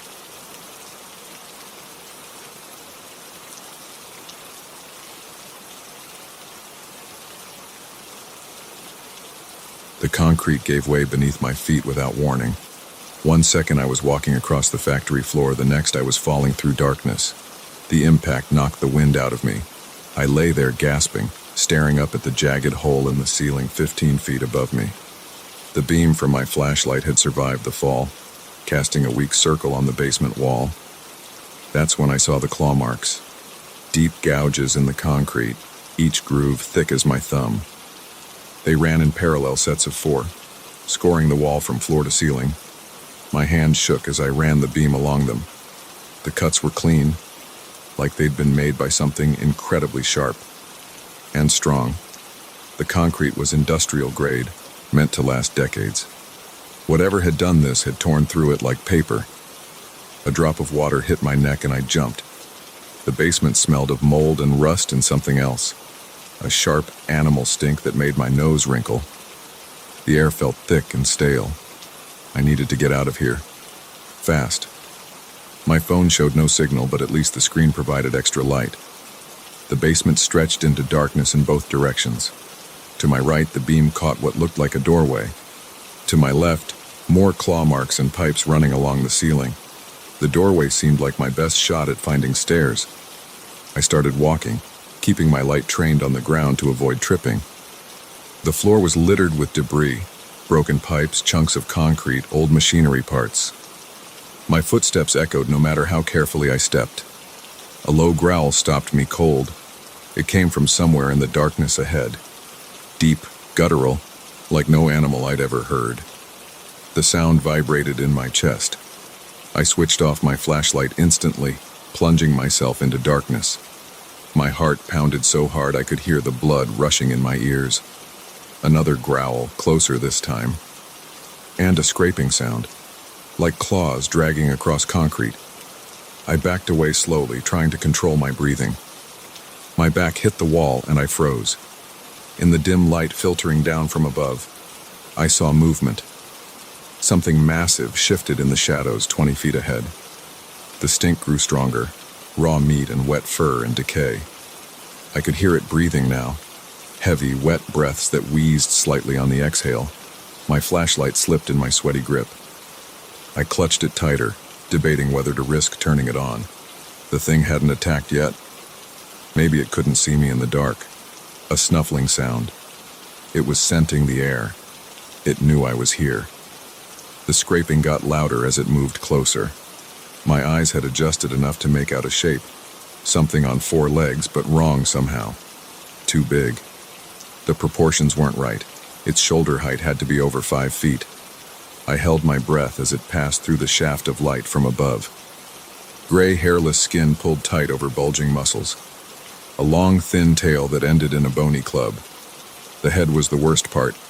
No eyes that I could see. Just a wide mouth filled with rows of needle teeth like a deep-sea creature. But this was no fish. This thing had evolved to hunt in the dark. It turned its head toward me and opened its mouth. A long tongue emerged, tasting the air. The teeth gleamed wetly. I ran. The creature's roar shook dust from the ceiling as it gave chase. I sprinted blindly through the darkness, one hand on the wall to guide me. My flashlight beam bounced wildly as I ran. The thing was fast, impossibly fast for its size. Its claws screeched against the concrete floor as it pursued me. I spotted a narrow gap ahead, some kind of maintenance corridor between 2 concrete walls. I dove for it just as the creature lunged. Its claws raked across my back, shredding my jacket. The pain was immediate and intense, but I'd made it into the gap. The thing was too big to follow. It slammed against the entrance, its claws scrabbling at the concrete as it tried to reach me. The sound of its frustration was deafening in the confined space. I scrambled deeper into the corridor, my back burning. I could feel blood soaking through my shirt. The maintenance tunnel was barely wide enough for me to move sideways through it. My flashlight revealed pipes and electrical conduit running along the walls. The creature's roars echoed behind me, accompanied by the sound of concrete being torn apart. It was trying to widen the gap. I kept moving as fast as I could, checking every intersection for a way up. The tunnel branched repeatedly, forming a maze of narrow passages. After what felt like hours but was probably only minutes, I found a metal ladder bolted to the wall. It led up to some kind of access hatch. I grabbed the rungs and started climbing, my arms trembling with exhaustion and blood loss. A crash echoed through the tunnels. The thing had broken through. I climbed faster, ignoring the pain.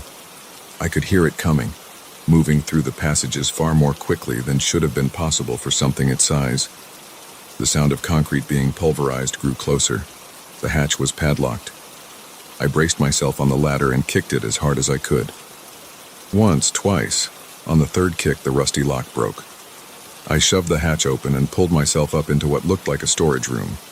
The creature's roar was right below me now. I slammed the hatch shut and dragged a heavy metal shelf on top of it. The whole shelf shuddered as something slammed into the hatch from below. I staggered to the door and out into a hallway. Emergency exit signs pointed left. I ran, the sound of metal being torn apart spurring me on. The exit door appeared ahead, a rectangle of daylight that seemed impossible after the darkness below.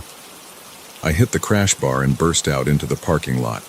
The sun was setting, painting the sky orange.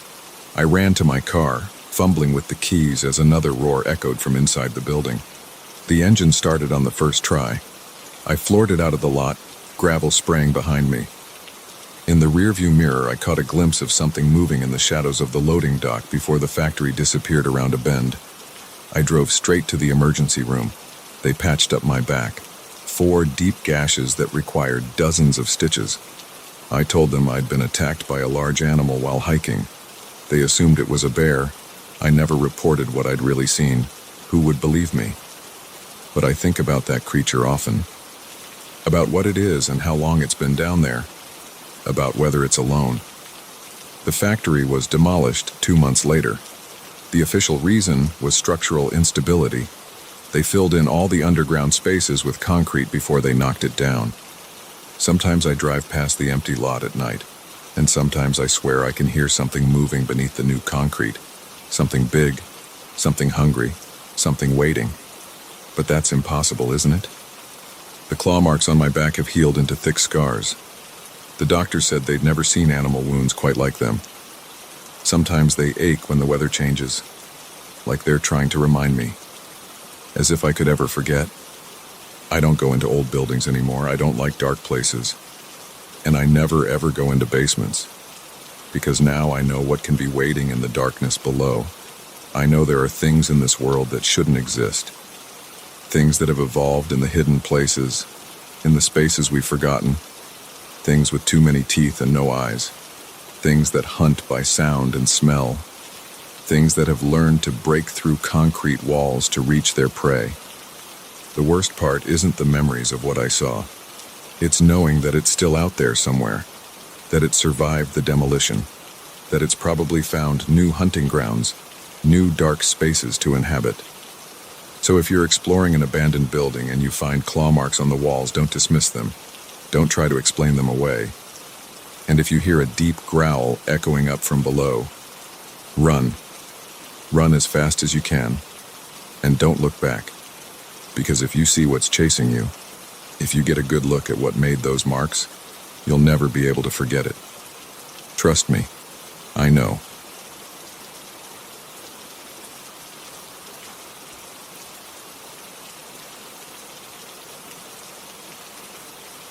The votive candles shouldn't have been burning. I know this because I checked the closure notice posted on the front door. St. Michael's Church had been shut down for 8 months, but there they were, dozens of small flames flickering in red glass holders, casting moving shadows on the altar. I stood in the entrance, my flashlight beam cutting through the darkness.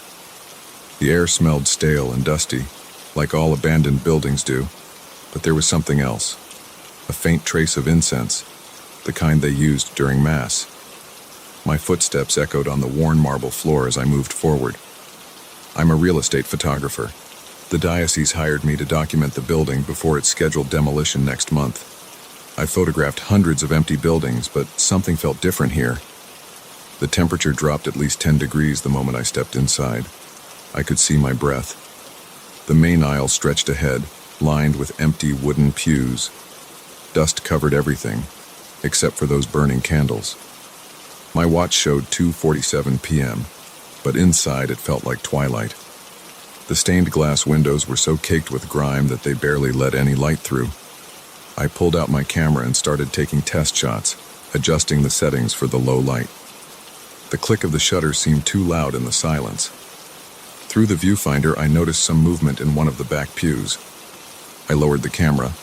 A figure sat there, head bowed. The shape was grayish-white and slightly transparent, like fog given human form.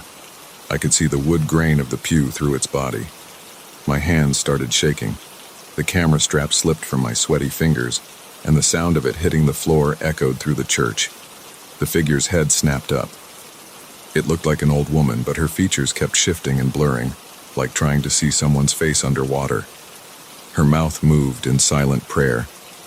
The air grew colder, so cold it hurt to breathe. I took a step forward. My legs felt heavy, like I was walking through mud. The figure flickered like a bad TV signal. Another step, and she became even less distinct. By my third step, she had vanished completely. My heart pounded against my ribs. Sweat ran down my back despite the cold. I grabbed my camera from the floor and forced myself to walk to that pew. The wood was covered in a thick layer of dust, completely undisturbed. No one had sat there in months. I should have left right then. Any sane person would have. But I'm a photographer. Documenting things is what I do.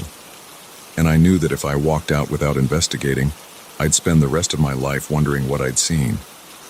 I set up my tripod and mounted the camera.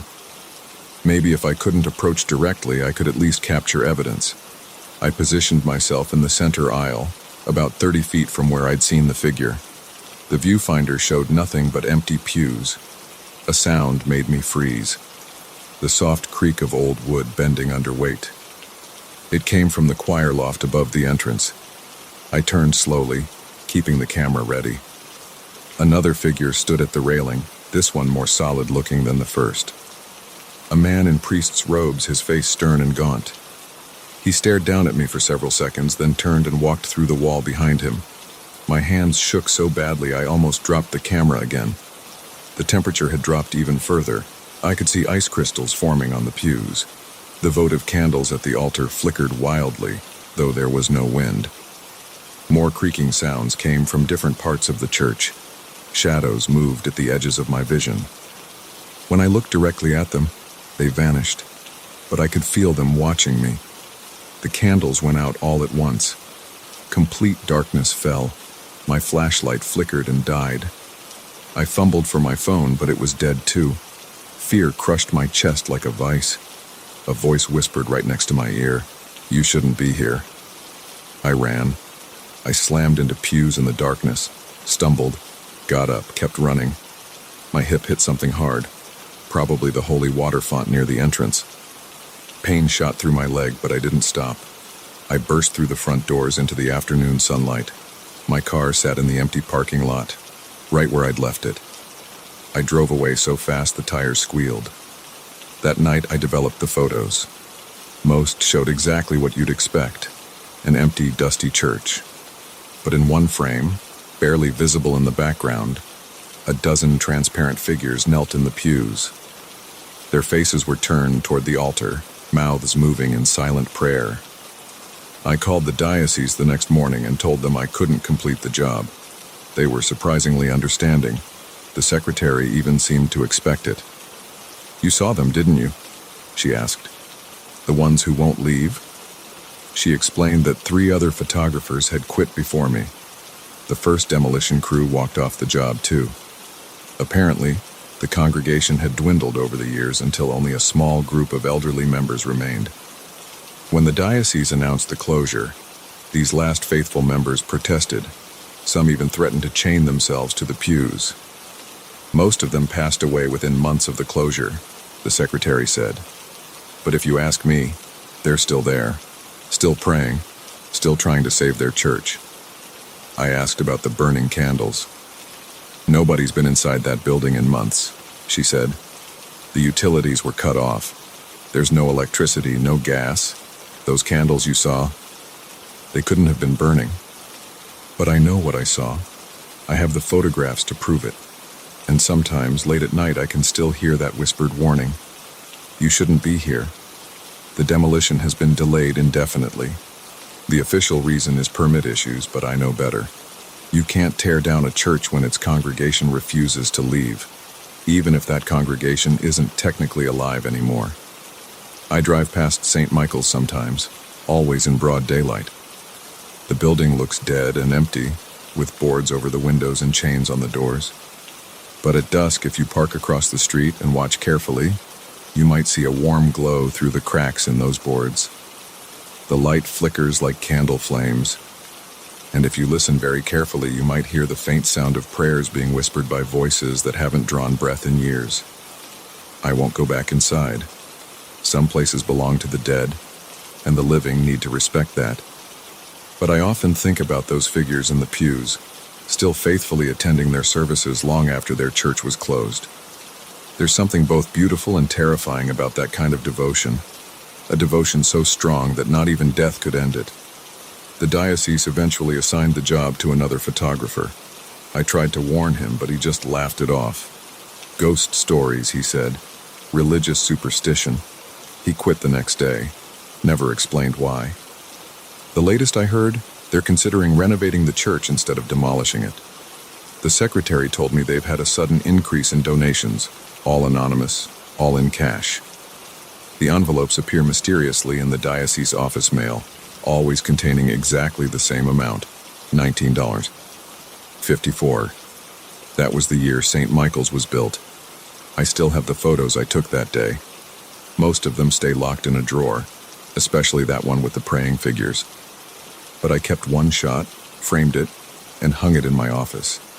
It shows the altar with those impossibly burning candles, their flames bright and steady in the dusty air. It reminds me that some things can't be explained by logic or reason. Some bonds are too strong to be broken by something as simple as death. And sometimes, if you're quiet and still enough, you might catch a glimpse of those who refuse to say goodbye to the places they loved in life. Just don't try to get too close. Don't try to understand.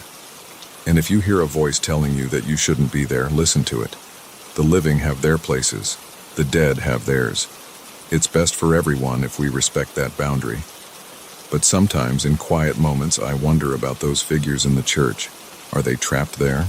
Or did they choose to stay? Are they angry about the closure? Or simply dedicated to their prayers? Do they know they're dead? I'll never know the answers. That's probably for the best.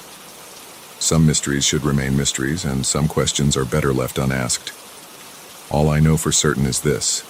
In an abandoned church on the edge of town, candles still burn on the altar. Transparent figures still kneel in prayer. And if you listen carefully in the darkness, you might hear whispered words and voices that haven't spoken aloud in years. Just don't get too close. Don't try to make contact. And if you see the candles burning, turn around. Walk away. Some doors are better left closed. Some boundaries are better left uncrossed, and some prayers are meant only for the dead to hear.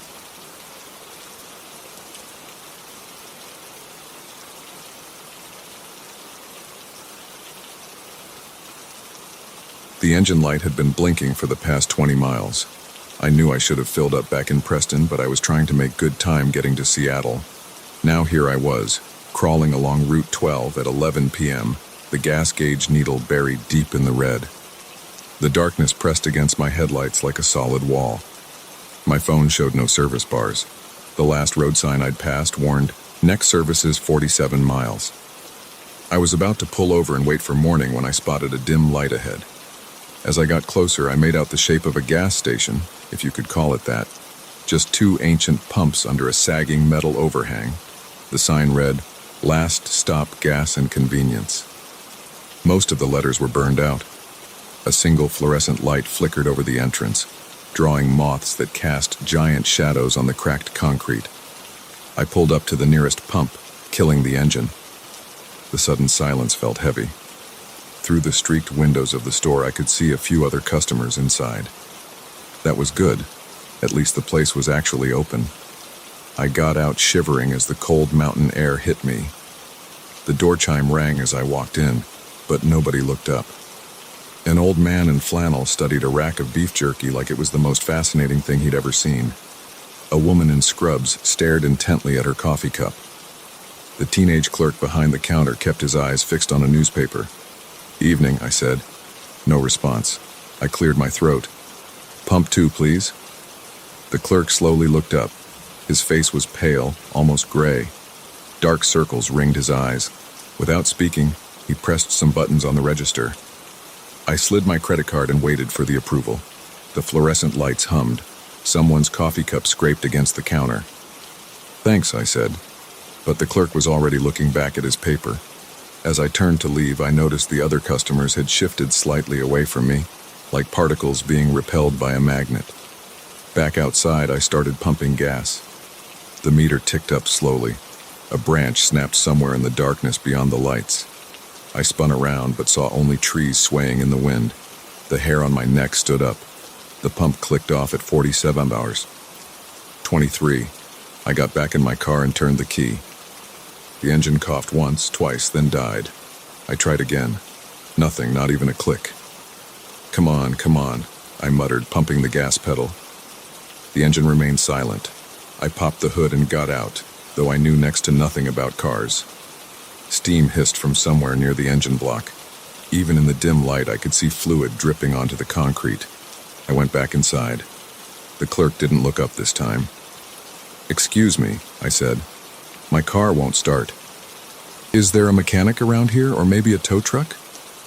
He slowly shook his head, still not meeting my eyes. A phone I could use? My cell has no service. Another head shake. Look, I just need some help here. I can't. The woman in scrubs suddenly stood up, her chair screeching against the floor. She hurried out the door without looking back. The old man followed a moment later, practically running. I watched through the window as they got in their cars and peeled out of the parking lot, gravel spraying. What the hell is going on here? I demanded. The clerk finally looked at me. His eyes were wide, pupils dilated. You need to leave, he whispered. Now. Leave? My car won't start. How am I supposed to? Walk if you have to, but don't stay here after midnight. He looked at the clock on the wall. 11:47 p.m. What happens at midnight? He just shook his head and went back to his paper. I stood there for another minute, but it was clear I wouldn't get anything else out of him. Outside, the wind had picked up. The metal overhang creaked rhythmically. I tried the engine again, but nothing had changed. The hood was still warm when I checked the engine again. The leak seemed to be coming from a cracked hose, but I couldn't tell if it was coolant or oil. A twig snapped in the trees closer this time. I straightened up and peered into the darkness. The forest pressed in around the station like a wall of ink. Another crack, followed by a soft rustling. Was something moving out there? My flashlight beam caught only trees and undergrowth. But as I swept it back and forth, I noticed something odd. No insects chirping, no night birds, no small animals scurrying away from the light. The forest was completely silent. The wind died suddenly. In the quiet, I heard something that made my stomach clench. A low, wet sound, like someone slowly dragging meat across concrete. It seemed to come from just beyond the circle of light. I slammed the hood and got back in the car, locking the doors. The sound came again, closer. My hands shook as I tried the key one more time. The engine remained dead. Movement caught my eye. Something dark darted between the trees, just at the edge of visibility. Then again on the other side of the station. The shapes were too quick to make out clearly, but they seemed wrong somehow. Too fluid, too angular. 11:54 p.m. Through the windshield, I could see the clerk gathering his things. He kept glancing at the clock, movements jerky and rushed. As I watched, he killed the lights in the store and practically ran to an old pickup truck parked behind the building. The engine roared to life and he fishtailed onto the highway, heading east. I was alone. The dragging sound came from right behind the car now. Something scraped against the trunk. I kept my eyes straight ahead, afraid to look in the rearview mirror. More shapes flitted at the edges of my vision. The temperature seemed to drop. A hollow tapping started on the passenger window. Tap, tap, tap. My breath fogged the glass. I knew I shouldn't look, but I couldn't help myself. I turned my head slowly. Nothing was there. But as I watched, frost began spreading across the window in strange, angular patterns. The tapping moved to the back window, then the driver's side. It was toying with me. Midnight. The last fluorescent light above the pumps flickered and died. Darkness rushed in like water filling a sink. I fumbled for my flashlight, but the beam seemed weak and sickly now, barely penetrating the glass. Something massive moved in the trees. The shapes were getting bolder, staying visible longer. They flowed between the trunks like liquid shadow, but somehow sharp at the same time. My mind couldn't quite process what I was seeing. It was like trying to look at an optical illusion that kept shifting. A scraping sound from the roof. Heavy footsteps, but not human. The car rocked slightly. My chest felt tight. I couldn't get enough air. The shapes were definitely closer now, almost to the edge of the pavement. I could hear them moving, a sound like dry leaves sliding over stone. The thing on the roof shifted. A drop of something dark and viscous ran down the windshield. Another drop followed, then another. It had a metallic smell that made my nose burn. My flashlight beam caught it. The liquid was black but seemed to swirl with colors that shouldn't exist. A shadow fell across the windshield. Something was leaning down, trying to look in. I kept my eyes locked straight ahead, every muscle rigid. A soft, ticking sound, like claws on glass. Then a noise that might have been breathing but wasn't. My flashlight flickered and died. In the sudden darkness, I heard a sound like wet paper tearing. The car rocked again as the weight on the roof shifted, more scraping, moving toward the driver's side window. I could feel it getting closer, could sense its attention focusing on me like a physical pressure. Don't look, I thought. Whatever you do, don't look. But I could feel my head starting to turn, muscles moving against my will. Some part of me wanted to see, needed to see, even though I knew looking would destroy me. The window was right there. All I had to do was turn my head a few more inches. A truck horn blared, sudden and deafening. Headlights swept across the station. The weight vanished from the roof. Through the windshield, I saw the shapes retreat into the trees like smoke in reverse. A logging truck roared past on the highway, Jake brake thundering. In its wake, the station's fluorescent light sputtered back to life. My flashlight came back on. The temperature began to rise. I sat there shaking for several minutes. When I finally worked up the courage to try the engine again, it started on the first try. I didn't question it. I floored the accelerator and shot out onto the highway, heading west. The sun was rising by the time I pulled into the next town. At a diner, I asked the waitress about Last Stop Gas. "Never heard of it," she said. "Only station out that way burned down 20 years ago. Killed the owner's whole family. Real tragedy." I drove back later that day, in full sunlight. I found the turnoff where the station had been, but there was nothing there, just crumbling concrete foundations half buried in weeds. As I stood there, a cold wind stirred the trees. Something dark moved just at the corner of my vision. I got back in my car and drove away. I've never driven that stretch of Route 12 again. Sometimes I wonder about the clerk if he makes that drive every night racing the darkness. Sometimes I wonder what would have happened if I'd turned my head those last few inches, if I'd looked directly at what was trying to look at me. But mostly I try not to wonder at all. Some questions are better left unanswered. Some roads are better left untraveled. And some stops should be the last stop indeed. In my dreams, I still hear that wet dragging sound. I still see those liquid shadows flowing between the trees. And sometimes, just as I'm waking up, I catch a whiff of that metallic smell and feel something cold and sharp watching me from just beyond the edge of vision. I keep my flashlight close now. I don't drive at night anymore. And I always make sure my gas tank is full. But sometimes, when I'm alone in the dark, I feel that same pull, that need to look, to see, to know.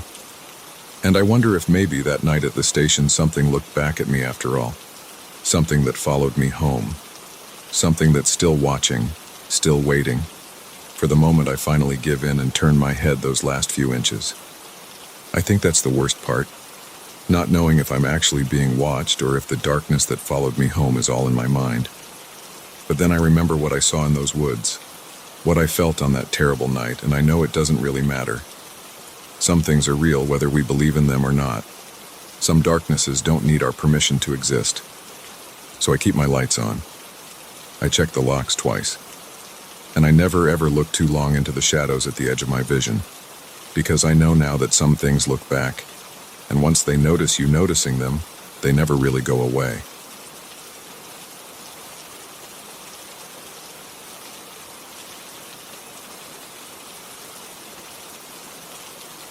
I didn't mean to stay after sunset. That was my first mistake. The late October sun had already dipped behind the abandoned industrial buildings when I ducked under the rusty chain-link fence surrounding the old train depot. The security company's sign had weathered to illegibility years ago. No one had bothered replacing it. The depot sat at the edge of the old manufacturing district, a half-mile stretch of empty warehouses and crumbling loading docks. Most of the businesses moved out in the 90s when the railroad stopped running the spur line. Now it was just urban decay slowly being reclaimed by weeds and graffiti artists. I'd driven past this place hundreds of times, but never worked up the nerve to explore it. Today something just clicked. Maybe it was the unusually warm fall afternoon, or maybe I was just tired of playing it safe. Either way, I parked my car a few blocks away and walked over with my phone's flashlight and a bottle of water. Simple urban exploration. Nothing I hadn't done before in other abandoned places. The main entrance was padlocked, but I found a personnel door around back with a broken handle. One solid push and I was inside. The air hit me first, stale and thick with decades of dust. My footsteps echoed off bare concrete walls as I clicked on my flashlight. The beam cut through darkness that felt almost solid. The front office area was stripped bare except for a few metal desks shoved against the walls. Layers of graffiti covered every surface, mostly typical tags and crude drawings. But something about the space felt wrong. The dust on the floor showed clear paths where people had walked recently. Not just teenage vandals either. These were purposeful tracks going deeper into the building. I followed the main corridor past rows of empty offices. Papers and trash littered the floor. Old invoices, shipping manifests, employee records. I picked up a time card from 1987. James Wilson, night shift supervisor. The paper felt fragile, like it might crumble in my hands. The corridor opened into the main depot floor, a cavernous space that disappeared into darkness overhead. My light barely reached the ceiling. Rust-streaked support columns marched into the gloom. The loading dock doors were still intact, sealed tight against the outside world. The tracks that once ran through the building had been pulled up, leaving only deep grooves in the concrete. That's when I found the first personal items. A worn leather wallet sat on a window ledge covered in dust but obviously placed there deliberately. Inside I found a driver's license from 1992, a few faded photos, and about $40 in old bills. Who leaves money behind like that? More items appeared as I went deeper. A child's backpack with school books still inside, a woman's purse with makeup and keys, a man's work boots carefully placed side by side. Each one looked like its owner had just set it down and walked away. The items got newer as I went along. Some couldn't have been there more than a few days. I should have left then. Every instinct told me to turn around and get out. But curiosity pushed me forward. I had to know why these things were here, who had left them. The back quarter of the depot housed the repair shops and storage areas.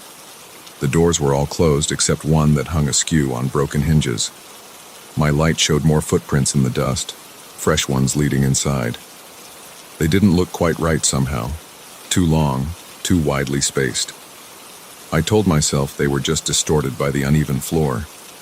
The room beyond was cluttered with old equipment and tool cabinets. More personal items were arranged on the workbenches. Phones, watches, jewelry. A laptop that looked almost new sat open, its screen dark.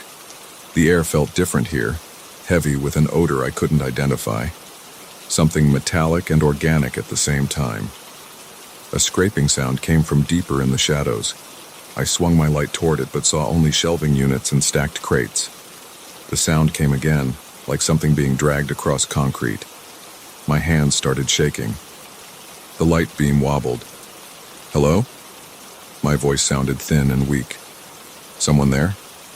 No answer, but the scraping stopped. The silence felt expectant, like something was listening, waiting. I took a step backward and bumped into a workbench. Something clattered to the floor. A wrench, maybe.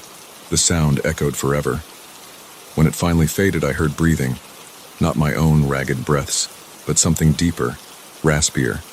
It came from the far corner where the shadows were thickest. I played my light across that corner slowly, dreading what I might see. The beam caught movement, something ducking behind a stack of crates, something tall. My mind refused to process the glimpse I got. The proportions were all wrong. I started backing toward the door, trying to move quietly. My foot hit something soft, a duffel bag that hadn't been there before. It was unzipped, spilling clothes onto the floor. The clothes were still warm.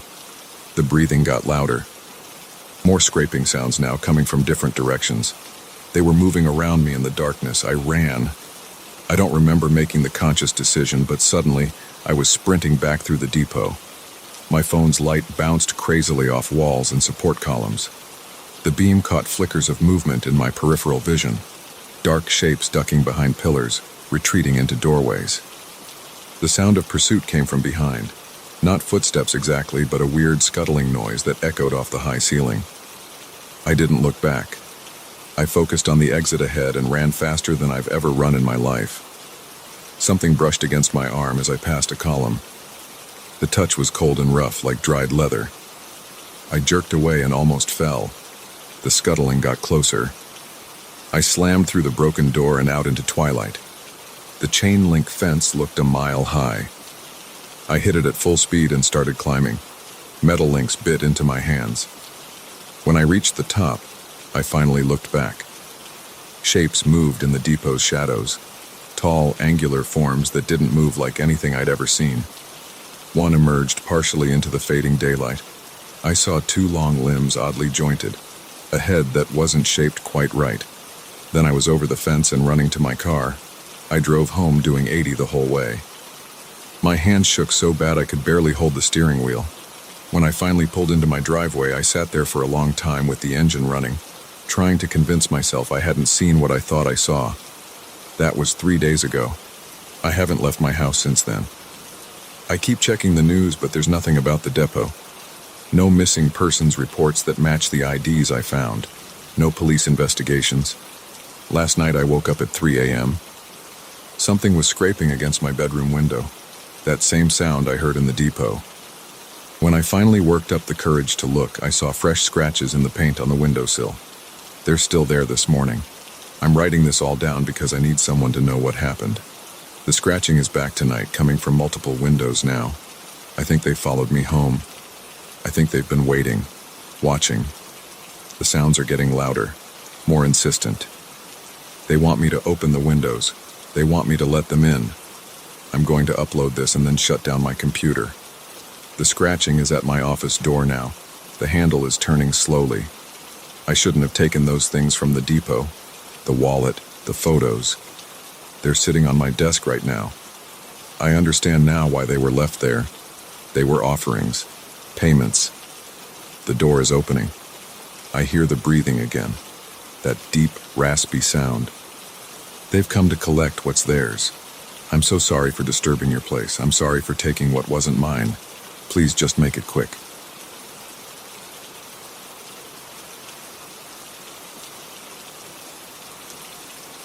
I saw him again last night, standing right behind me in that damn mirror. I know what you're thinking. Just turn around, right? I've done that, hundreds of times now. But he's never there when I look. Only in the reflection, always watching, always waiting. It started 3 weeks ago when Sarah and I moved into the Montgomery house on Maple Street. The previous owner had died, and his kids just wanted to get rid of the place. We got it for a steal. Should have known better. But Sarah loved the Victorian architecture, and I couldn't say no to those bay windows and hardwood floors. Even that creepy attic seemed charming at first. I was up there alone that first Saturday, sorting through the previous owner's junk. The realtor said we could keep anything we found, and Sarah wanted me to check if there were any vintage pieces worth saving. The air was thick with dust, and the floorboards creaked with every step. Cardboard boxes and old furniture were scattered everywhere, covered in sheets that had turned gray with age. That's when I found it, leaning against the far wall behind a stack of moldy magazines. A full-length mirror in an ornate wooden frame, about 7 feet tall. The frame was dark oak, carved with intricate patterns I couldn't quite make out in the dim light from the small window. Despite years of neglect, the glass was perfectly clean, not a speck of dust on it. I remember thinking it would look great in our bedroom. Sarah loves antiques, and this piece looked expensive. I pulled it away from the wall, and that's when I saw my reflection. And him. He stood directly behind my right shoulder, tall, wearing a dark suit that looked like something from the 1940s. His face was pale, almost gray, and his eyes, I can still see those eyes. Black, empty, fixed on mine in the reflection. I spun around so fast I almost fell. Nothing. The attic was empty except for the junk and dust motes floating in the beam of sunlight from the window. My heart was pounding and sweat had soaked through my t-shirt. I turned back to the mirror. He was there again. Same position, same stare. I reached back, trying to touch where he should be standing. My hand swept through empty air. In the mirror, my hand passed right through his chest, but his expression never changed. I ran downstairs so fast I tripped on the last step and crashed into the hallway wall. Sarah found me there, shaking. "What happened? Are you okay?" She helped me up, checking for injuries. I told her everything. She went up to look at the mirror herself, but of course, when she looked, she only saw her own reflection. I sounded crazy. Hell, I felt crazy. "Maybe it was just the dust playing tricks with the light," she said. "Or you're tired from all the moving." I wanted to believe her. We brought the mirror down, Sarah insisted, and put it in our bedroom. That first night I couldn't sleep. I kept staring at it from the bed, but in the darkness, I could only make out vague shapes in its surface. The next morning, while getting dressed for work, I saw him again. This time he was closer, just inches behind me. I could see more details of his face: deep-set eyes, hollow cheeks, thin, colorless lips pressed into a tight line. He looked starved, but not exactly skeletal, more like someone who had been sick for a very long time. I stopped using that mirror, started getting dressed in the bathroom instead, but I'd catch glimpses whenever I walked past our bedroom. He was always there, waiting, and always a little closer. Sarah started to worry. She caught me avoiding the bedroom, taking the long way through the house to get to the bathroom. I was sleeping on the couch most nights, claiming backache from moving furniture. "We need to talk about this," she said over dinner last week. "You're not sleeping. You look terrible. Maybe we should see someone." "A psychiatrist?" "I'm not crazy, Sarah. He's there. Every time I look in that mirror, he's there." "Then let's get rid of it." We tried. I wrapped it in blankets and drove it to the dump. Paid extra to watch them throw it in the crusher. Felt a weight lift off my chest as the glass shattered. The next morning, the mirror was back in our bedroom. Frame pristine, glass perfect. Sarah screamed when she saw it. She believed me then. We tried again. This time we took it to the edge of town and smashed it ourselves with a sledgehammer. Every shard showed his face, multiplied dozens of times, all staring at me. We left the pieces scattered in the woods. When we got home, the mirror was waiting. After that, Sarah started sleeping at her sister's place. I'm alone in the house now, haven't slept in days. The mirror, it's changing. Last night I walked past the bedroom and saw him step closer to my reflection. His hand reached out, almost touching my shoulder in the glass. I felt cold, so cold my teeth chattered. This morning my reflection looked pale, thin, sick, like him. In the mirror, he stands directly behind me now, his chest pressed against my back. I can't feel him, but in the reflection I see his hands resting on my shoulders. His lips move, but I hear nothing. I'm writing this because I need someone to know what happened. My phone is dead, won't turn on or charge. The power is out in the house, though I can see lights on in the neighbors' windows. The front door won't open.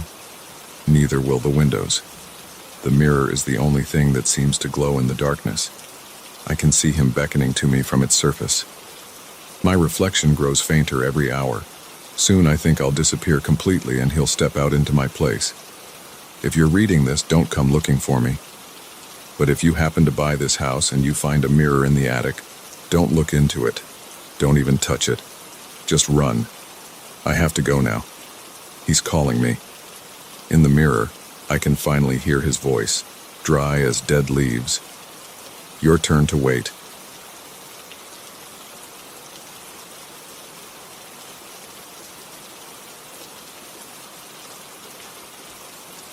I wasn't supposed to be at the Jefferson Theater that night. My job was just to assess the building's structural integrity for the demolition company. But what happened in those dark hours changed everything I thought I knew about reality. The front doors creaked when I pushed them open at 7:15 p.m. My flashlight beam cut through decades of dust hanging in the air. The lobby smelled like mold and rotting carpet. Water damage had turned the ceiling into a mess of brown stains and peeling paint. I checked my phone. No signal inside these thick walls. Standard procedure said I should wait for my partner Dave, but he was already 20 minutes late. The demolition was scheduled for next week. I needed these initial readings tonight. The beam of my flashlight revealed torn movie posters from the 1950s still clinging to the walls. My boots left prints in the dust as I walked toward the main theater entrance. A candy wrapper crackled under my foot. The sound echoed through the empty building. The double doors to the theater itself were warped, probably from moisture. I had to lean my shoulder into them to force them open. The hinges screamed like they hadn't moved in years.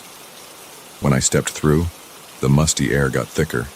My light swept across rows of decaying seats. Red velvet upholstery hung in tatters, exposing rusted springs and rotting foam padding. The air felt colder here than in the lobby. I pulled my jacket tighter and checked the temperature gauge on my tablet. 50 degrés. I noted it in my report. The beam caught something moving near the stage. Probably a rat. I'd seen plenty in buildings like this.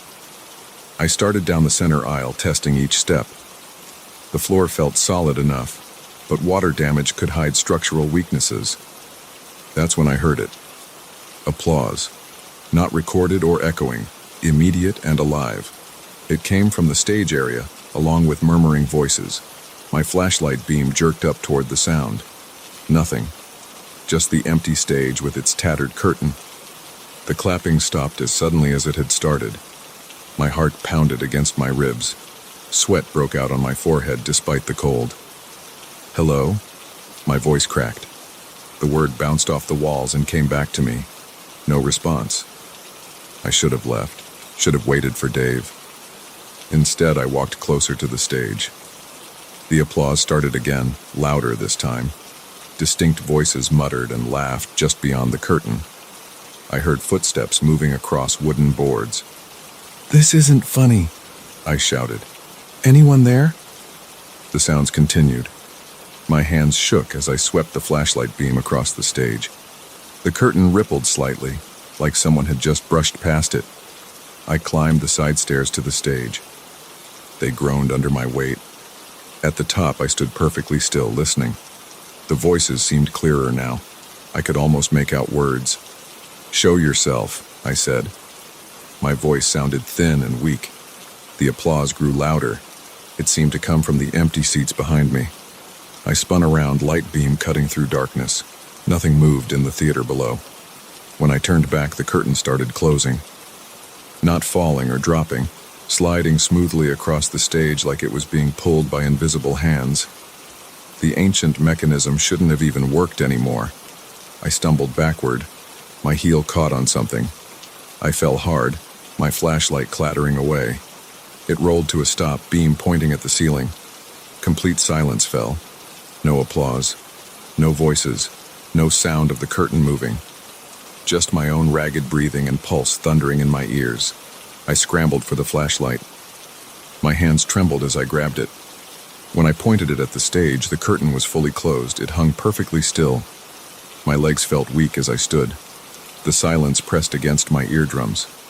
I swept the light across the stage, looking for any movement, any sign of who or what had pulled that curtain. A floorboard creaked behind the curtain. My body went rigid. Fight or flight instincts screamed at me to run, but I needed to know. I took one step toward the curtain, another. My free hand reached out to grab the heavy fabric. I yanked it back. The beam illuminated empty space. No people, no machinery, just bare wooden boards and scattered props covered in decades of dust. Something cold brushed against the back of my neck. I spun around, heart nearly stopping, nothing there. But the temperature had dropped. I could see my breath now. The gauge on my tablet read 38 degrees. More footsteps sounded behind me. I turned again. Still nothing visible. But the footsteps continued, circling me. The beam of my flashlight caught puffs of disturbed dust rising from the floor where the steps fell. I backed toward the stage stairs. The footsteps followed. My heel hit empty air. I'd reached the edge. I grabbed the railing to steady myself. The temperature plunged lower. Frost crystallized on the flashlight's metal casing. The beam dimmed, flickered. I nearly fell down the stairs in my rush to escape. My feet tangled and I slid down several steps, catching myself on the railing. Pain shot through my palms where they scraped against rusted metal. The footsteps rushed toward me. I could hear them pounding on the stairs. I ran down the center aisle, not daring to look back. The flashlight beam bounced wildly, throwing twisted shadows across the walls. Something grabbed my jacket. I yanked free, hearing fabric tear. Cold air wrapped around me like fingers. The voices returned, dozens of them now, laughing and whispering just behind me. I slammed into the theater doors at full speed. They burst open and I stumbled into the lobby. I didn't stop running until I reached my truck in the parking lot. My hands shook so badly I dropped the keys twice before managing to unlock the door. I threw myself inside and locked all the doors. The engine roared to life. I reversed out of the parking spot so fast the tires squealed. As I sped away, I glanced in the rearview mirror. Light blazed from every window of the theater, though the power had been cut off years ago. Shadows moved behind the glass. Then all the lights went out at once, plunging the building back into darkness. I drove straight to the nearest bar and ordered 2 shots of whiskey. My hands still trembled as I pulled out my phone to call Dave. He answered on the first ring. "Where were you?" I demanded. "Sorry, man. Got caught in traffic. I'm almost to the theater now. Don't go in there. Meet me at O'Malley's bar on 4th Street. You need to hear what just happened." "Everything okay? You sound weird." "Just meet me here. You're not going to believe this." I hung up and ordered another shot. My jacket was torn where something had grabbed it. The gauge on my tablet was frozen, stuck at 30 sous de gram, and my flashlight, a heavy-duty model rated for 12 hours of continuous use, was dead. Dave arrived 20 minutes later. I told him everything while he drank his beer and stared at me like I'd lost my mind. When I finished, he was quiet for a long time. "So what do we do?" he finally asked. "We tell the company we need another week to complete the assessment. Make up some excuse about structural issues. I need time to go back during daylight, bring better equipment, document everything." "You want to go back? After what happened?" I nodded. The whiskey had steadied my nerves, but my hands still felt cold. "Whatever's in there, it doesn't want that building torn down. We need to find out why." Dave shook his head. "You're crazy, but I'm not letting you go alone." We spent the next day gathering equipment, high-powered lights, infrared cameras, digital audio recorders, more sensitive temperature gauges. I didn't sleep that night. Every time I closed my eyes, I heard those footsteps circling me on the stage. The next morning, we pulled into the theater parking lot at 8 a.m. sharp. Sunlight didn't make the building look any less menacing. Dark windows stared down at us like empty eyes. "Ready?" Dave asked. His face was pale. I checked the batteries in our equipment one last time. "Let's find out what doesn't want this place torn down." We walked toward the entrance. A cool breeze swept through the parking lot, carrying the faint sound of applause. The front doors stood open, waiting for us. I stopped there. More footsteps sounded from inside, along with muffled voices and laughter. The curtain on the main stage would be closing now, plunging everything into silence. Then the real performance would begin. Dave grabbed my arm. "We don't have to do this." But we did. Something waited in that darkness. Something that had been waiting a very long time. And I needed to know what it was. I clicked on my flashlight and stepped through the doors. The beam cut through swirling dust, illuminating the path to the theater entrance. More applause echoed from inside, louder now, welcoming us to the show. The temperature dropped with each step we took. Our breath fogged in the air. The tablet's gauge began to fall. Behind us, the front doors swung shut with a thunderous boom. The performance was about to begin again. This time I intended to stay for the entire show, no matter what appeared on that stage when the curtain finally opened. The voices grew louder as we approached the theater doors. They seemed to be waiting for us, waiting to reveal what happened in this place all those years ago and why some performances refuse to end even after the audience has gone home and the stage has gone dark. I reached for the handle. The metal felt like ice against my skin. Beyond the doors, footsteps crossed the stage, and something waited in the shadows behind that heavy curtain. Something that had called us here to witness its final act. I pulled the door open. Darkness rushed out to meet us like a living thing. The beam of my flashlight caught movement on the stage, just for a moment before the curtain began to close. Dave's hand tightened on my arm. "Jesus Christ," he whispered. I took a deep breath of cold air. Time to find out what kind of show they're putting on. We stepped into the theater. The doors swung shut behind us with a sound like a coffin lid closing. Ahead, the stage waited in darkness. Another performance was about to begin, and this time, we had front row seats.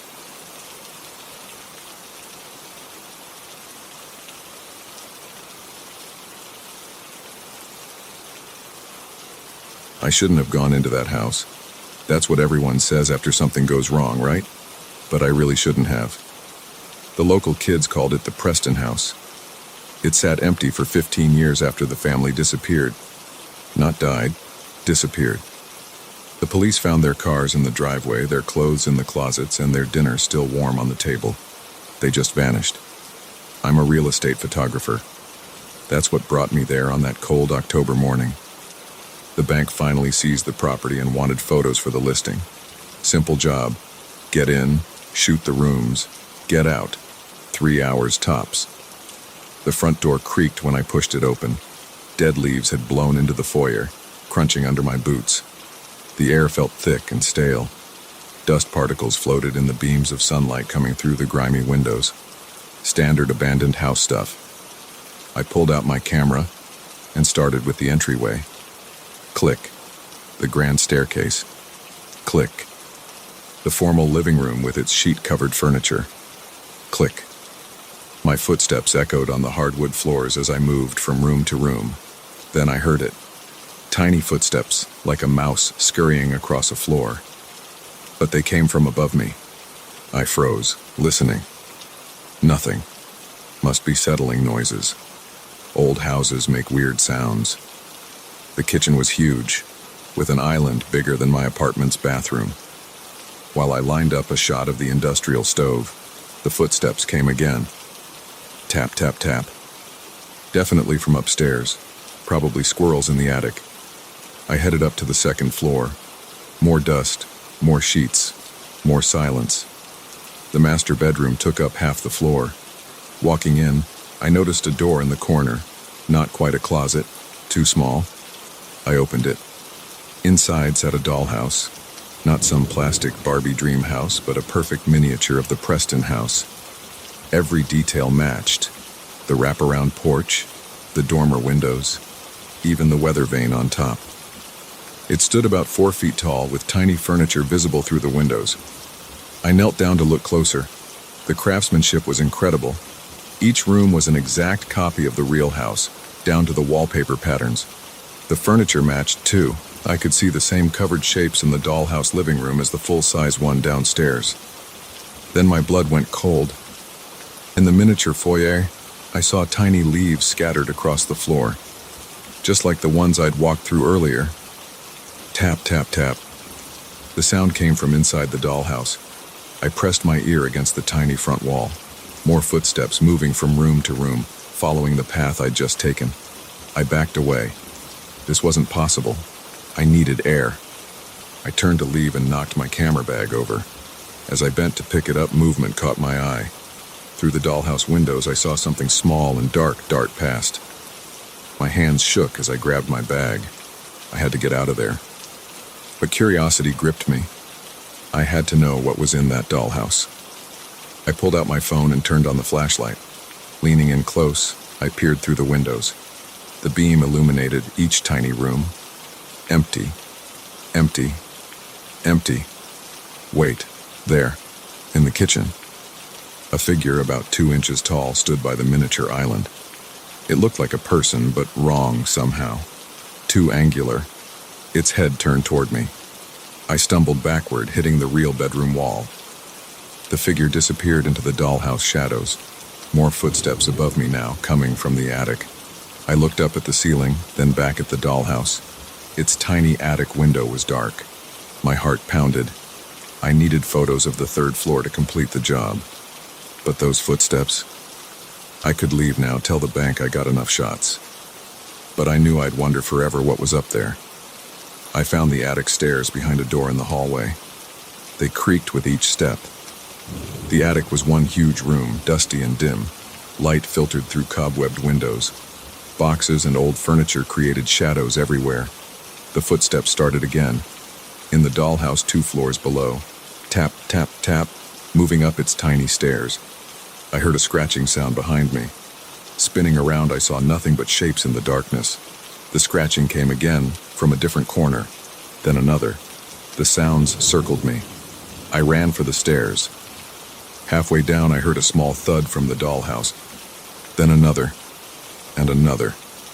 Like something climbing down its miniature steps. I sprinted through the 2nd floor, taking the main stairs 2 at a time. More thuds from the dollhouse, getting faster. Racing me. I reached the foyer. The front door was closed. I hadn't closed it. I grabbed the handle. Locked. I rattled it hard. The door wouldn't budge. Tap, tap, tap.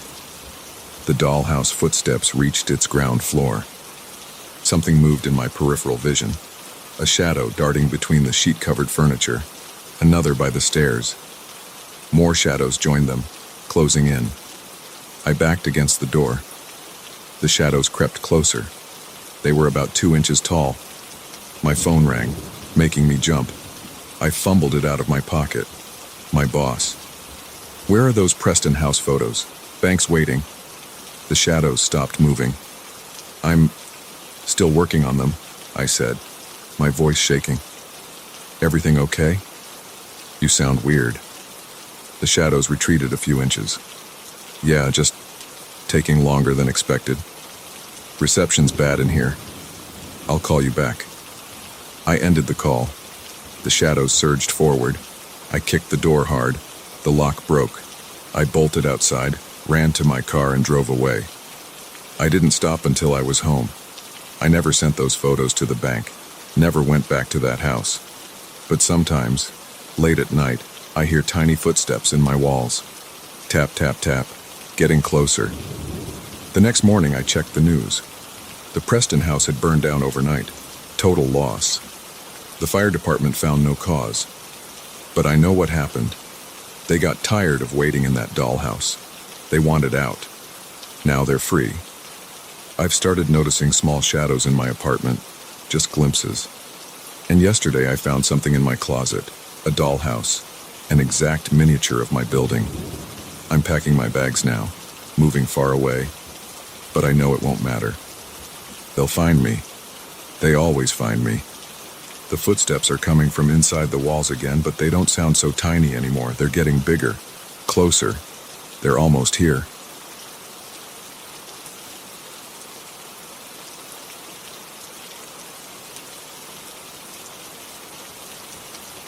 The thing about night buses is that they're never on time. I know this because I've spent too many hours waiting for them. But what happened last Tuesday made all my previous bad experiences seem like pleasant memories. I work late shifts at the warehouse on the outskirts of town, and that night was particularly cold for October. The digital display at bus stop 43 showed 11:47 p.m. when I first noticed him. Just a shape, really, sitting on a bench 3 stops down, illuminated by a flickering streetlight. The distance between stops is about 200 yards each, so I could make out only basic details. A figure in dark clothes, hunched forward, completely still. My phone was at 12% battery, and I had already killed time by scrolling through every social media app twice. The schedule said the 72 bus should arrive at 11:50 p.m. I stamped my feet against the cold and rubbed my hands together, creating a harsh sound that seemed too loud in the empty street. When I looked up again, something about the distant figure caught my attention. The streetlight above him cast weird shadows, but I could see he wore some kind of long coat or robe that covered most of his body. His stillness bothered me. Most people waiting for buses check their phones, look around, or at least move occasionally. This person sat like a statue. The bus finally arrived at 12:03 a.m. Its brakes squealed as it pulled up to my stop, the doors opening with a hydraulic hiss. I climbed aboard, nodded to the driver, and swiped my transit card. As I walked to my usual spot in the middle of the bus, I glanced out the window at the figure 3 stops ahead. He hadn't moved. The bus drove on. I watched through the window as we approached the next stop. My heart rate picked up when I saw another figure sitting on the bench. Same posture. Same dark clothes covering the whole body. Same absolute stillness.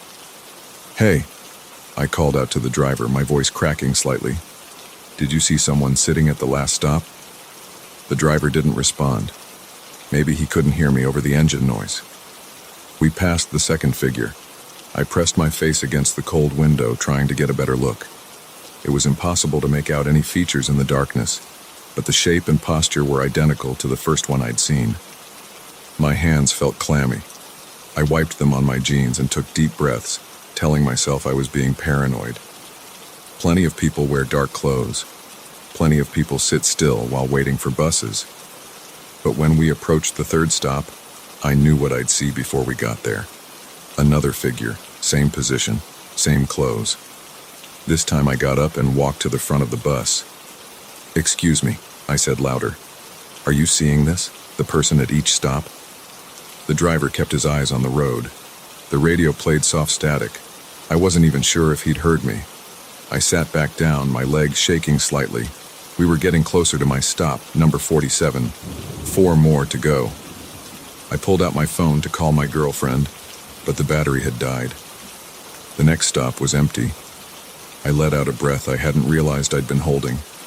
But at the stop after that, there he was again. Or it was again. Or they were again. I couldn't tell anymore. When we reached my stop, I almost didn't get off. The thought of walking the 2 blocks to my apartment made my stomach turn. But I couldn't just ride the bus all night. I needed to get home, get inside, lock the doors, and try to make sense of what I'd seen. I pressed the stop request button. The bus slowed and I walked to the exit, my legs feeling wooden. As I stepped down onto the sidewalk, I forced myself not to look back at the previous stops. The bus pulled away, leaving me alone in the yellow cone of a street light. My apartment building was just ahead, past the 24-hour convenience store and the closed laundromat. I walked quickly, my footsteps echoing off the buildings. The street was empty except for a stray cat that darted across my path, making me jump. I fumbled with my keys at the building's entrance, dropping them once before managing to get the door open. The fluorescent lights in the lobby buzzed as I waited for the elevator. When it arrived, I pressed the button for the 4th floor repeatedly until the doors closed. My apartment was at the end of the hall. I locked the door behind me, then checked that I'd locked it, then checked again. The familiar surroundings helped calm my nerves slightly. I turned on all the lights and went through my normal routine, hung up my jacket, kicked off my shoes, grabbed a beer from the fridge. I didn't want to look out the window. I really didn't. But something pulled me toward it the same way your tongue is drawn to a sore tooth. My living room window faces the street. I stood to the side of it, hidden by the curtain, and slowly peered out.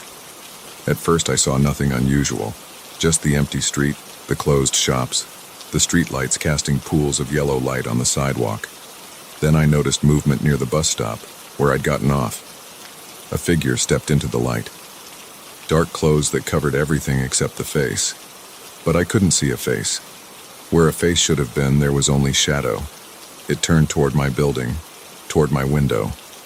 I yanked the curtain closed and backed away. My heart pounded so hard I could feel it in my throat. After a few seconds, I forced myself to look again. The figure stood directly under the street light now, completely still, oriented toward my window. I couldn't tell if it was looking at me because I still couldn't see a face, but I felt its attention like a physical weight. I closed the curtain again and sat on my couch, trying to control my breathing. My phone was dead, and my landline had been disconnected months ago because who needs a landline anymore? I considered going to a neighbor's apartment, but the thought of stepping into the hallway terrified me. An hour passed. I checked the window every few minutes. The figure remained in the same spot, same position, same orientation toward my window. At 2 a.m., I heard footsteps in the hallway outside my apartment. Slow, heavy steps that stopped right at my door. I sat perfectly still, hardly breathing, as a shadow blocked the light coming under my door. The doorknob rattled, once, twice, then silence. I waited, straining my ears for any sound. After what felt like hours but was probably only minutes, I heard the footsteps again, moving away down the hall. When I checked the window next, the figure was gone. But as I scanned the street, I spotted it standing in a different position, closer to my building. And now I could see another one emerging from the shadows between two buildings. And another, crossing the street with slow, deliberate steps. They all wore the same dark clothes.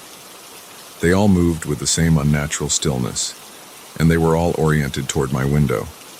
I spent the rest of the night on my couch, alternating between watching the figures through a crack in the curtains and listening for sounds in the hallway. Sometimes I heard footsteps. Sometimes I heard what might have been whispers. Sometimes I heard nothing at all, which was worse. The figures outside kept moving, but always maintaining their focus on my window. By 4 a.m., I counted 7 of them. By 5 a.m., there were 12. When dawn finally came, they vanished. Not gradually or one by one, between one blink and the next, they were simply gone. The street was empty except for early morning commuters waiting for their buses. I called in sick to work, spent the day sleeping in short, restless bursts, jumping at every sound. When evening approached, I knew I couldn't stay in my apartment another night. I packed a bag and took a taxi to my girlfriend's place across town. She listened to my story with growing concern, then insisted I stay with her for a few days. I agreed, grateful for the company and the change of location. We ordered takeout, watched movies, and for a while I almost convinced myself I'd imagined the whole thing. But around midnight, I glanced out her living room window. 3 figures stood on the street below, their dark clothes rippling slightly in the wind. As I watched, they all turned their faceless heads toward me in perfect unison. I haven't gone home since then, haven't taken a bus either. My girlfriend drives me everywhere now, and I've been looking for a new apartment in a different part of town. But sometimes when I'm alone, I hear footsteps behind me. And every night, no matter where I am, if I look out a window after midnight, they're there, waiting, watching, standing perfectly still in their dark clothes. I don't know what they want. I don't know why they chose me. All I know is that they're patient and they're spreading. Last night I counted 23 of them. Tonight I'm writing this from a motel room 50 miles from the city. I've kept the curtains closed, but I can feel them out there. Sometimes I hear movement outside my door. Sometimes I see shadows pass under it. And I know that if I open the curtains, even just a crack, they'll be there. Standing in the parking lot, looking up at my window, waiting. The thing about night buses is that they're never on time. But maybe that's not the worst thing about them. Maybe the worst thing is who, or what, you might see waiting at those lonely stops between midnight and dawn. I should know. I see them every night now, whether I'm near a bus stop or not. And I know with a certainty that chills me to my core that someday soon, they're going to do more than just watch. The footsteps outside my door are getting closer.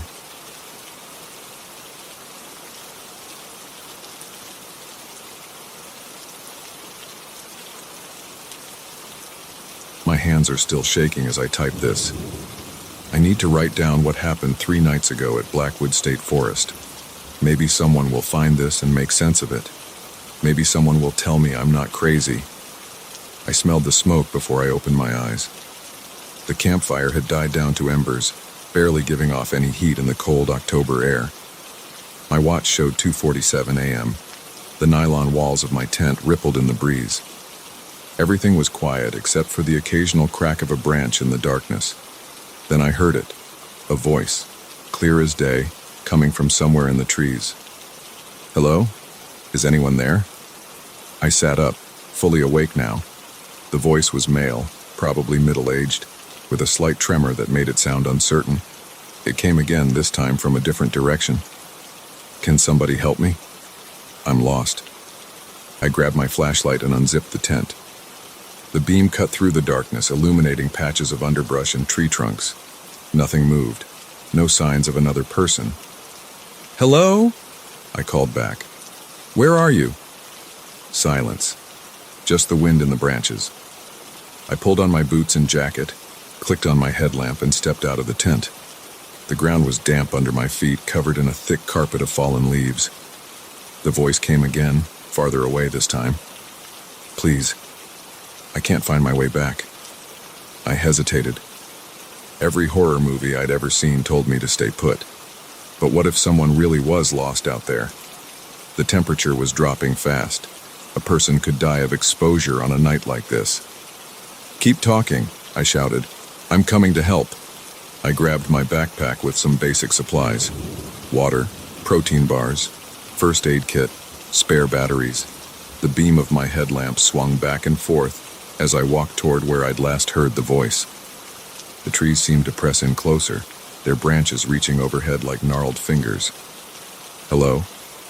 The voice was fainter now, deeper in the forest. "Is someone there?" I picked up my pace, pushing through patches of thorny undergrowth. The voice kept moving, always just ahead, always just out of sight. After about 10 minutes of walking, I stopped to get my bearings. Something wasn't right. The trees around me looked different. The trunks were older, wider, covered in thick black bark that I hadn't seen before. The branches grew at odd angles, creating natural archways between them. It was like walking through a series of doorways. I turned around to head back to camp. But the path I'd taken was gone, replaced by more of those strange tree corridors. My heart started beating faster. I pulled out my phone to check the GPS. No signal. "This way," the voice whispered, closer now. It came from one of the corridors to my left. "Who are you?" I demanded. My voice cracked. "Show yourself." Nothing. Just more whispers, drifting between the trees like smoke. I picked a direction and started walking, trying to keep track of my route.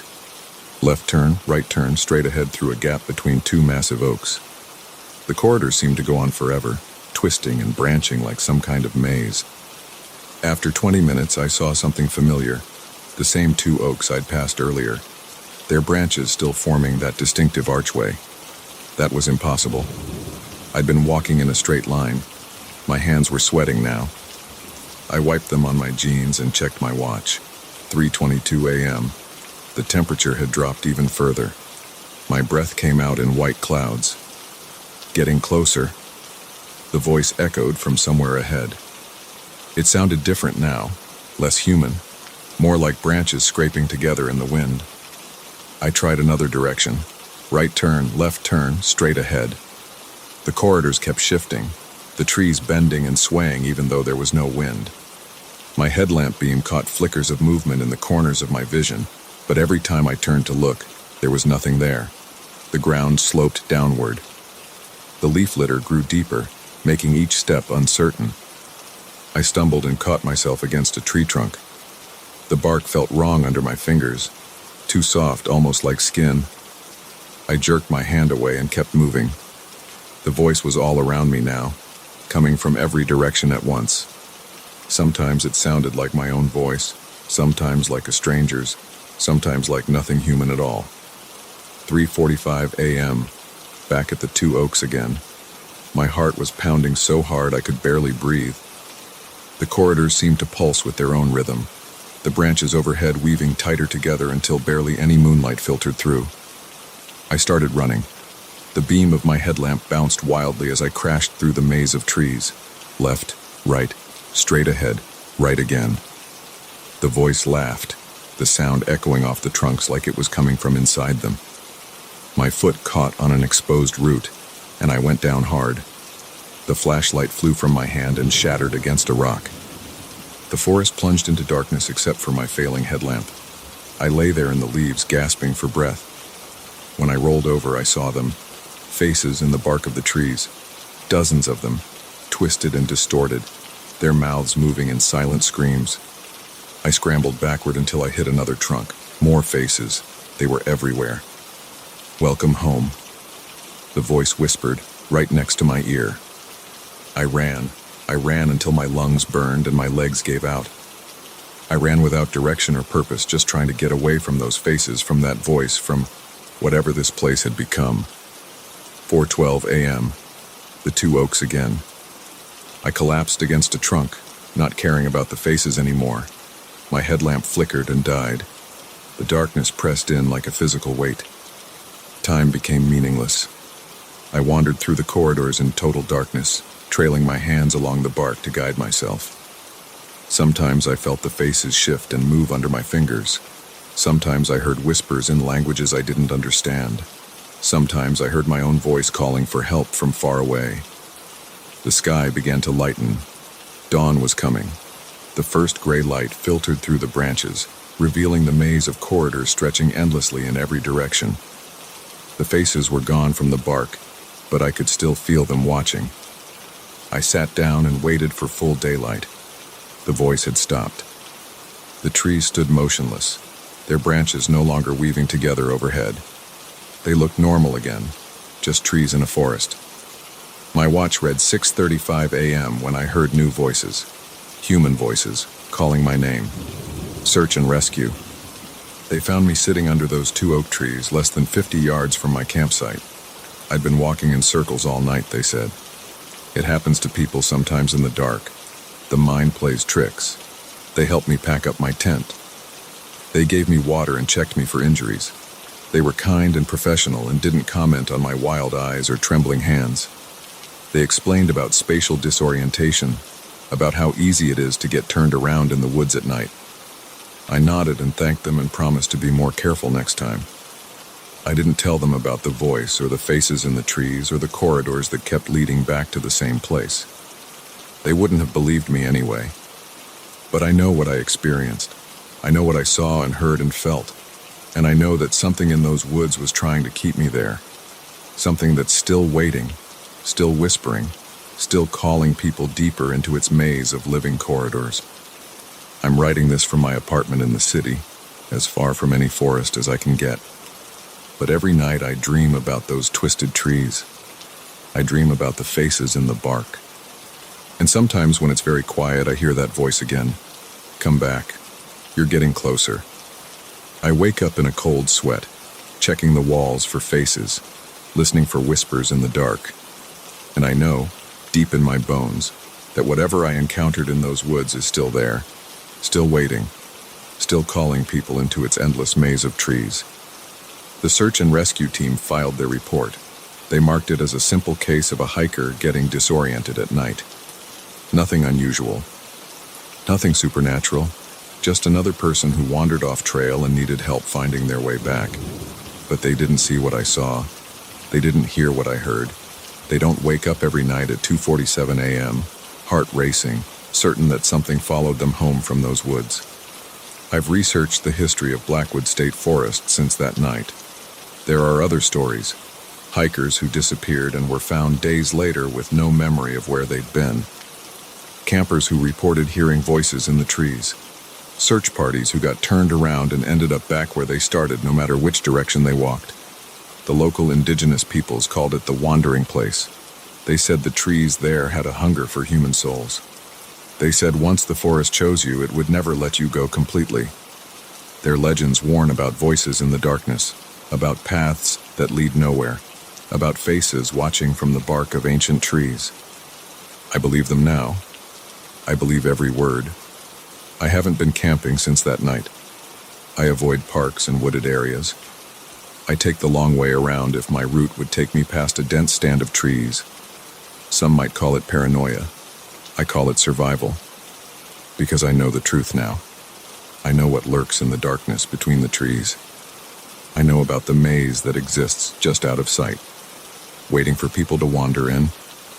I know about the voices that call you deeper and deeper until you can't find your way back. And sometimes on nights when the wind blows just right, I hear branches scraping against my window. I hear whispers in the darkness.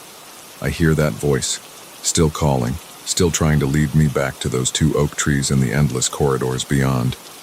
But I won't go back. I can't go back. Because I know now that I didn't escape that night. I was released.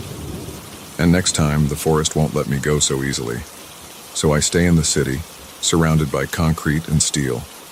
I keep the blinds drawn at night. I try not to think about what's waiting in those woods, but I know it's still there, still watching, still hungry. And somewhere in Blackwood State Forest, in a maze of twisted trees and endless corridors, something is waiting and whispering, waiting for the next person to hear its call, waiting to welcome them home, just like it almost welcomed me.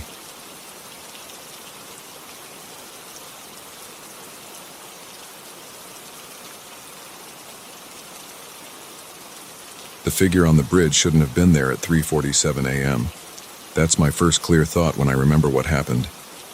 Everything else from that night is a blur of adrenaline and fear, but I remember checking my dashboard clock the moment I first saw it. 3:47 a.m. Standing dead center on Miller's Bridge, right in my lane. I was driving home from my late shift at the paper mill in Augusta, taking the back roads like I always did. The main highway was under construction, and I'd found this route 6 months ago. 40 minutes of pitch-black country roads, but it saved me 20 minutes of stop-and-go traffic. Worth it, I'd always thought. Not anymore. The roads were empty that night. They always were. That's why I liked them. Just me, my old Honda Civic, and miles of asphalt cutting through dense Maine forest. The radio was off, burned out 2 weeks ago, and I hadn't bothered to fix it. The only sound was my engine and the hum of tires on pavement. Miller's Bridge came up exactly where it always did, spanning a deep gorge over the Kennebec River. It's one of those old steel truss bridges, the kind that makes your tires rumble when you cross it. Single lane each way with metal guardrails that have seen better days. The bridge is about 200 feet long, and that night, the fog had settled in thick around it. My headlights cut through the moisture, creating a tunnel of light. That's when I saw it. A person standing perfectly still in the middle of my lane. Just standing there, facing away from me. Dark clothes. Couldn't tell if it was a man or woman. My first instinct was to hit the brakes, and I did, hard. The ABS kicked in, making the pedal pulse under my foot. "Hey!" I shouted through my closed windows like they could hear me. The figure didn't move, didn't turn, just stood there, maybe 50 feet ahead now. I laid on the horn. The sound echoed off the bridge's metal frame, bouncing back at me. The figure remained motionless. My car had slowed to about 15 mph, and I was closing in. 30 feet now. That's when my headlights caught something wrong. The figure's feet. They weren't touching the ground. It was hovering maybe an inch above the pavement. My brain rejected this information. People don't hover. My hands gripped the steering wheel harder, knuckles white. 20 feet. I could see more details now. The clothes were old, like something from the 1950s. A dark suit, but worn and dirty. The hair was matted and gray, 10 feet. My car had slowed to a crawl. I couldn't stop completely. Every instinct screamed not to stop on this bridge. Not with that thing in front of me. 5 feet.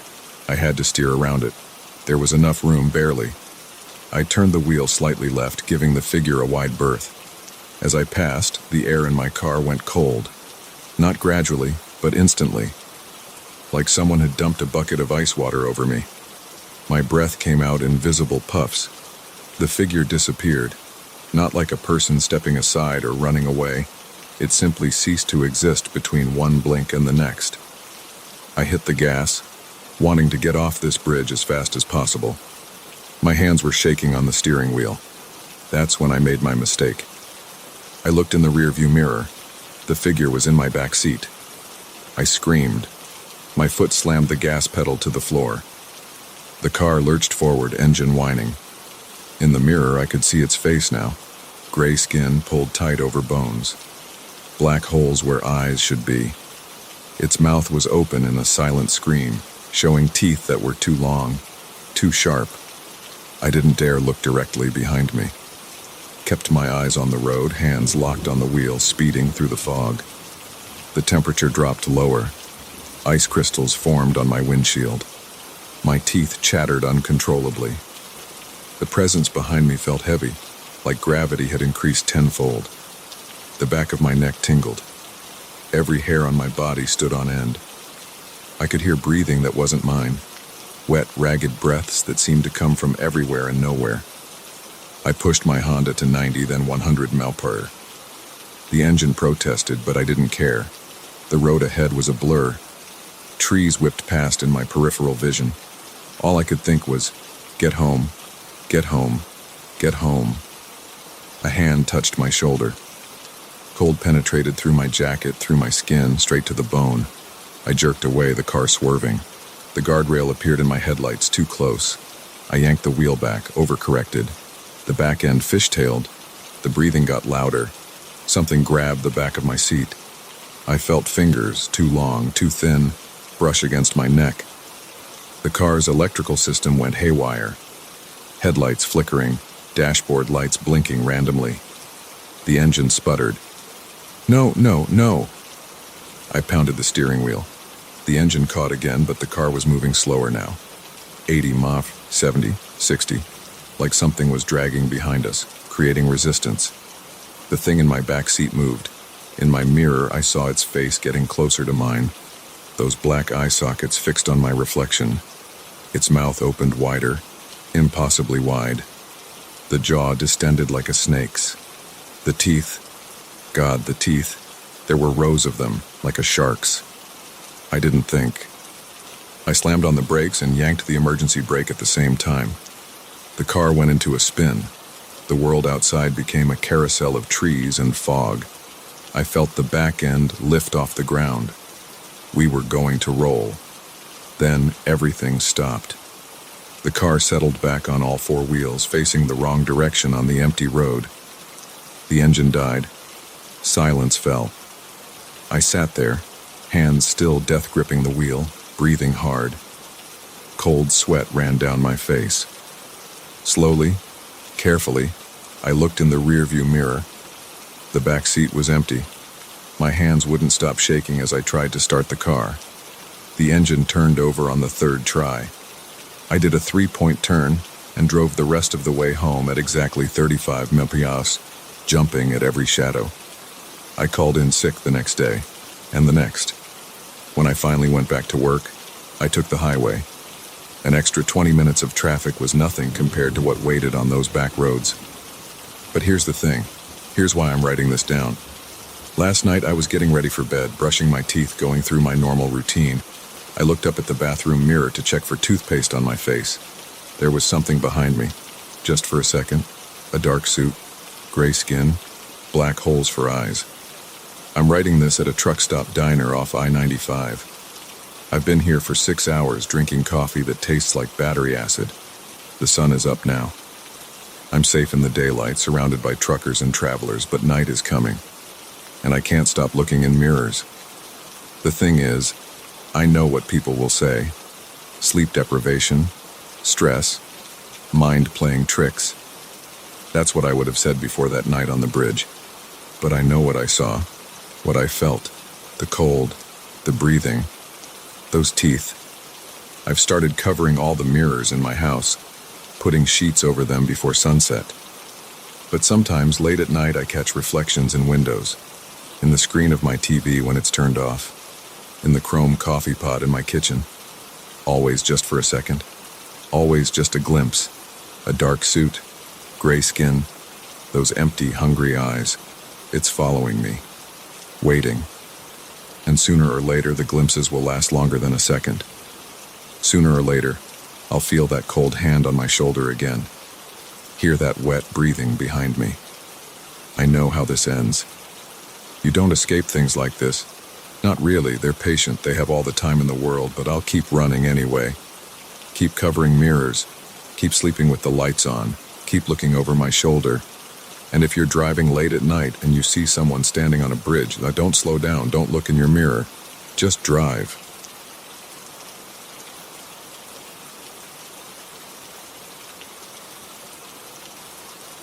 I jerked awake at 3:17 a.m.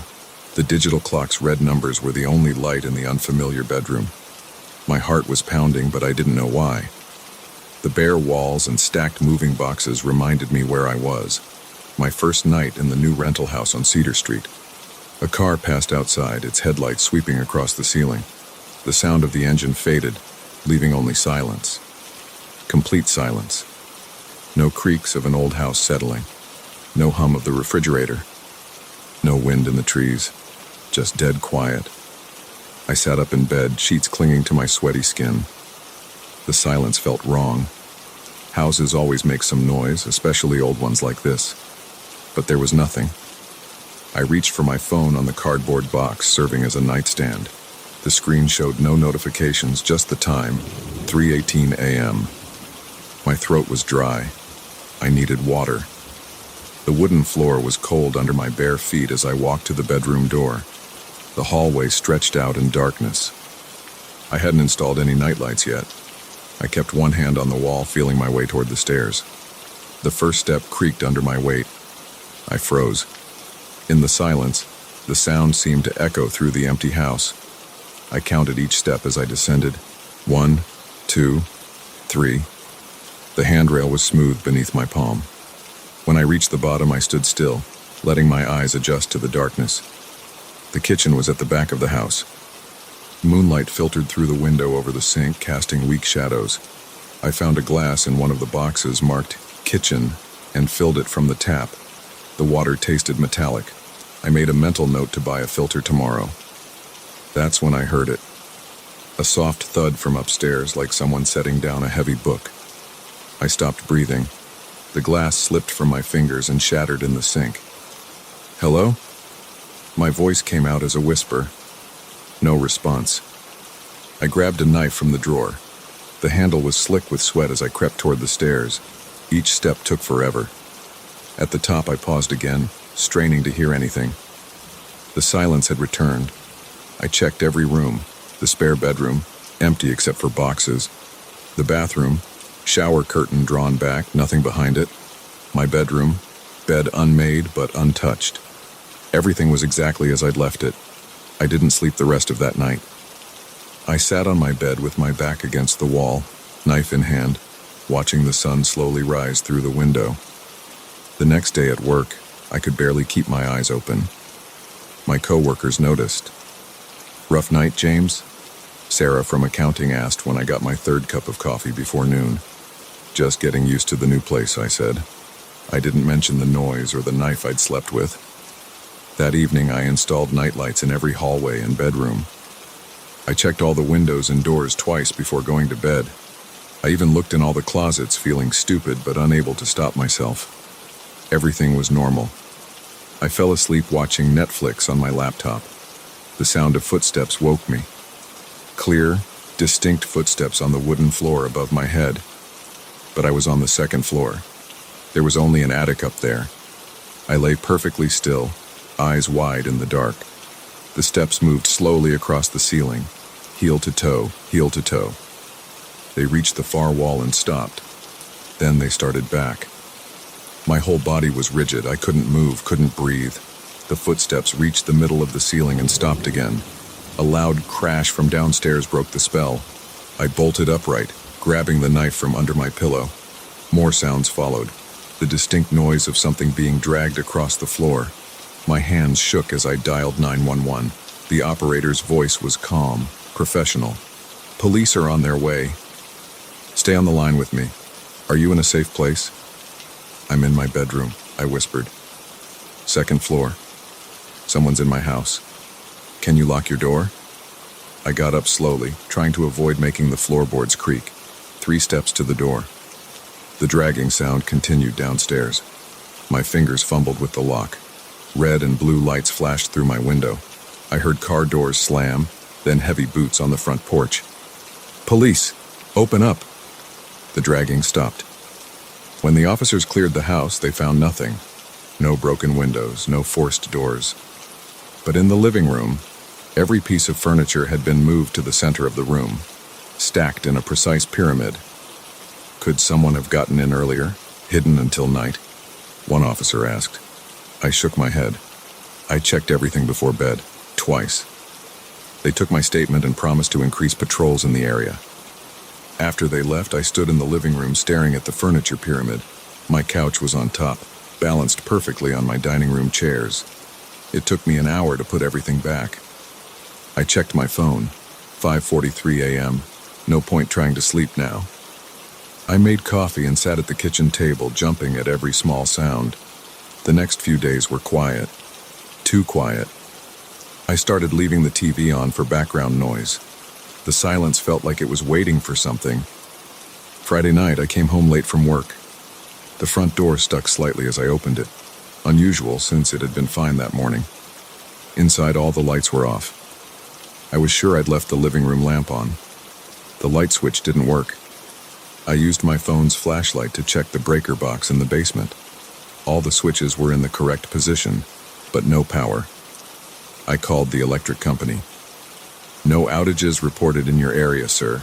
Everything looks normal on our end." I was heading back upstairs when I heard it, the scrape of furniture being moved above me.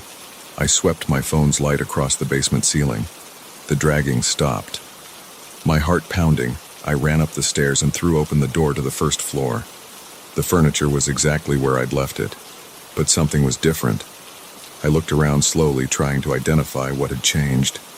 The pictures, all the framed photos I'd hung, were now upside down. I reached for the nearest one, a family photo from last Christmas. As I touched the frame, every light in the house blazed on at once. The sudden brightness blinded me. When my vision cleared, the photos were right side up again. I stood there, blinking, trying to process what I'd seen. The house was silent except for the hum of electricity. That night, I didn't even try to sleep. I sat in the living room with every light on, watching the shadows in the corners. Around 2 a.m., the TV turned itself off. I pressed the power button. Nothing. Unplugged it and plugged it back in. Still nothing. The footsteps started again, this time on the first floor. Slow, deliberate steps moving from the kitchen toward the living room. I could hear the floorboards creaking under each step. They stopped at the living room doorway. I stared at the empty space, my chest tight with fear. The temperature dropped. I could see my breath in the air. The footsteps started again, moving around the couch where I sat. I tracked their progress by the creaking boards, turning my head to follow the sound. They completed a full circle around me and stopped directly in front. The air was freezing now. My phone lay on the coffee table, but I couldn't make myself reach for it. The lights flickered once, twice, then went out. In the darkness, I heard breathing. Not my own. I ran. I didn't bother with shoes or keys or phone. I just ran out the front door into the night. Behind me, all the lights in the house came back on. Through the living room window, I saw my furniture slowly sliding across the floor, arranging itself into another pyramid. I spent the rest of the night in my car, parked under a streetlight at the nearby gas station. When the sun rose, I drove to a coffee shop and used their Wi-Fi to research the house's history. The local newspaper's online archives went back to the 1950s. I found what I was looking for in an article from 1963. Local man found dead in Cedar Street home. The story was brief. Arnold Wells, 47, discovered by neighbors after they noticed his lights had been on for 3 straight days. The cause of death was listed as unknown. I dug deeper. 2 more deaths in the house over the years. A woman in 1982, another man in 1997. Both ruled natural causes, but both found only after neighbors reported strange lights and noises. My hands shook as I scrolled through the articles. A pattern emerged. Every victim had lived alone. Every death happened within months of moving in. Every body was found in the living room. I called my landlord from the coffee shop parking lot. "Did you know about the deaths?" I demanded. "What deaths?" He sounded genuinely confused. 3 people have died in that house." "That's impossible. I've owned it for 20 years. No one's died there." "Check the records. 1963, 1982, 1997. Silence on the line. Then, those must be mistakes. Different house, maybe. Same address, same description, same details about the lights and noises before each death." He hung up. I tried calling back but got voicemail. I had to go back to the house. All my belongings were there, including my laptop with 2 weeks of unsaved work projects. I waited until noon, when the sun was high and bright. The house looked normal in daylight. Birds sang in the trees. A neighbor walked her dog past, waving cheerfully. I waved back, wondering if she'd be the one to find my body. Inside, everything was exactly as I'd left it during my panicked flight, except the furniture pyramid in the living room. Each piece was back in its proper place, arranged exactly as I'd had them. I ran upstairs and started packing, shoving clothes into garbage bags, dumping desk drawers into boxes. I worked fast, not bothering to organize anything. Just get out, get out, get out. The temperature started dropping around 2 p.m. I could see my breath again. The footsteps began, slow and steady, coming up the stairs. I grabbed what I could carry and ran. Behind me, I heard furniture scraping across floors throughout the house. At the front door, I looked back one last time. Every piece of furniture, every box, every loose item was floating 6 inches off the floor. I left everything else behind. Drove straight to a hotel and booked a week's stay. Called my boss and made up a story about burst pipes forcing me to move. Called the landlord again and told him to keep my security deposit. I wouldn't be back. That was 2 weeks ago. I'm in a new apartment now on the other side of town. Sometimes at night I still hear footsteps above me, but it's just the upstairs neighbors. Yesterday I drove past the house on Cedar Street. There was a "For Rent" sign in the front yard. Through the living room window I could see furniture arranged in a perfect pyramid. I wanted to warn the next tenant. But who would believe me? Who would believe that a house could hunt, could wait, could arrange its kills with geometric precision? All I can do is watch the local news and count the days until I read about another body found in the living room, another unexplained death, another victim of the house that rearranges itself in the dark. I check the real estate listings every day now. 3 days ago, the "For Rent" sign disappeared. Someone new has moved in. When I drive past at night, all the lights are always on.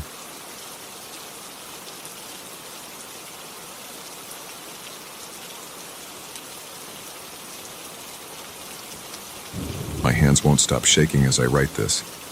I need to get it down while it's fresh, while I can still hear those voices in my head. 3 days ago, I went hiking on the Cascade Ridge Trail. I've done this hike dozens of times before.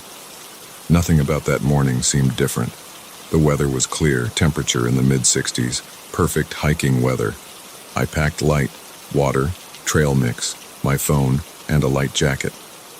The morning fog still clung to the valley as I started up the trail at 7 a.m. The first 2 hours went exactly like they always do. I passed the usual landmarks, the split oak, the red rock formation that looks like a face, the old mining equipment rusting away in the brush. Around 10 a.m. I reached the point where I usually turn back, but the air felt good in my lungs, my legs weren't tired, and I had plenty of water left. I decided to push further up the trail. The path got steeper here, winding through a dense grove of old-growth pines. The ground turned rocky, with loose scree that shifted under my boots.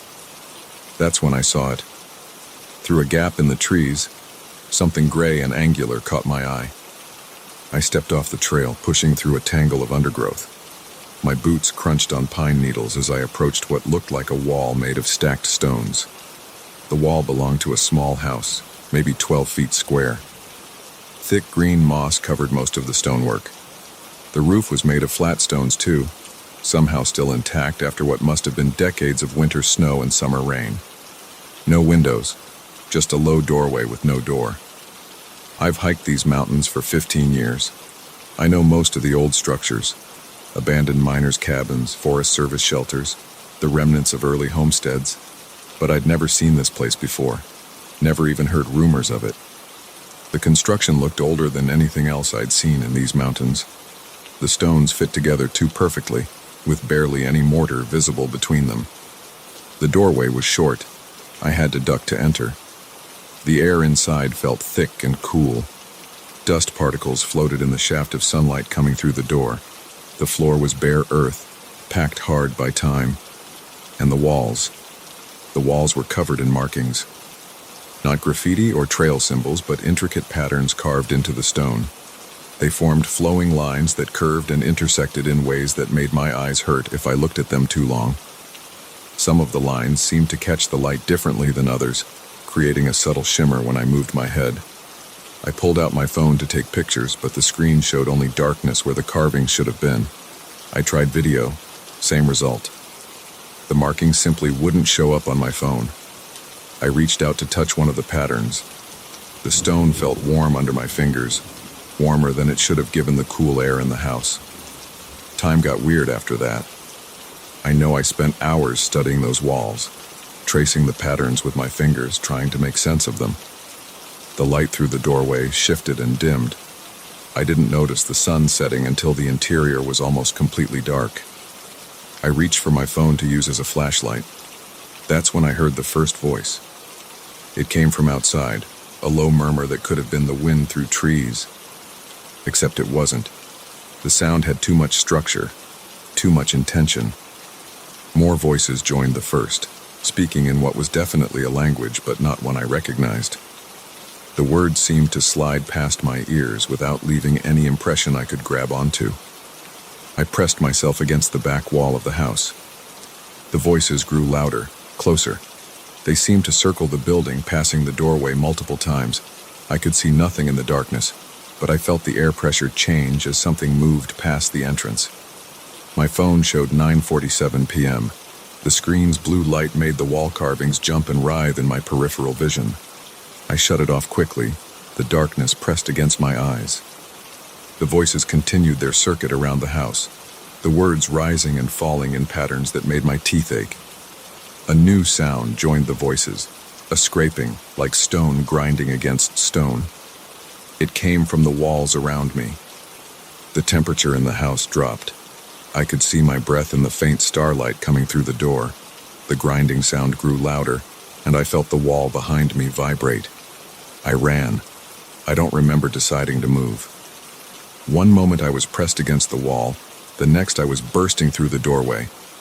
I caught a glimpse of something tall and dark against the starlit sky, something that definitely wasn't a tree.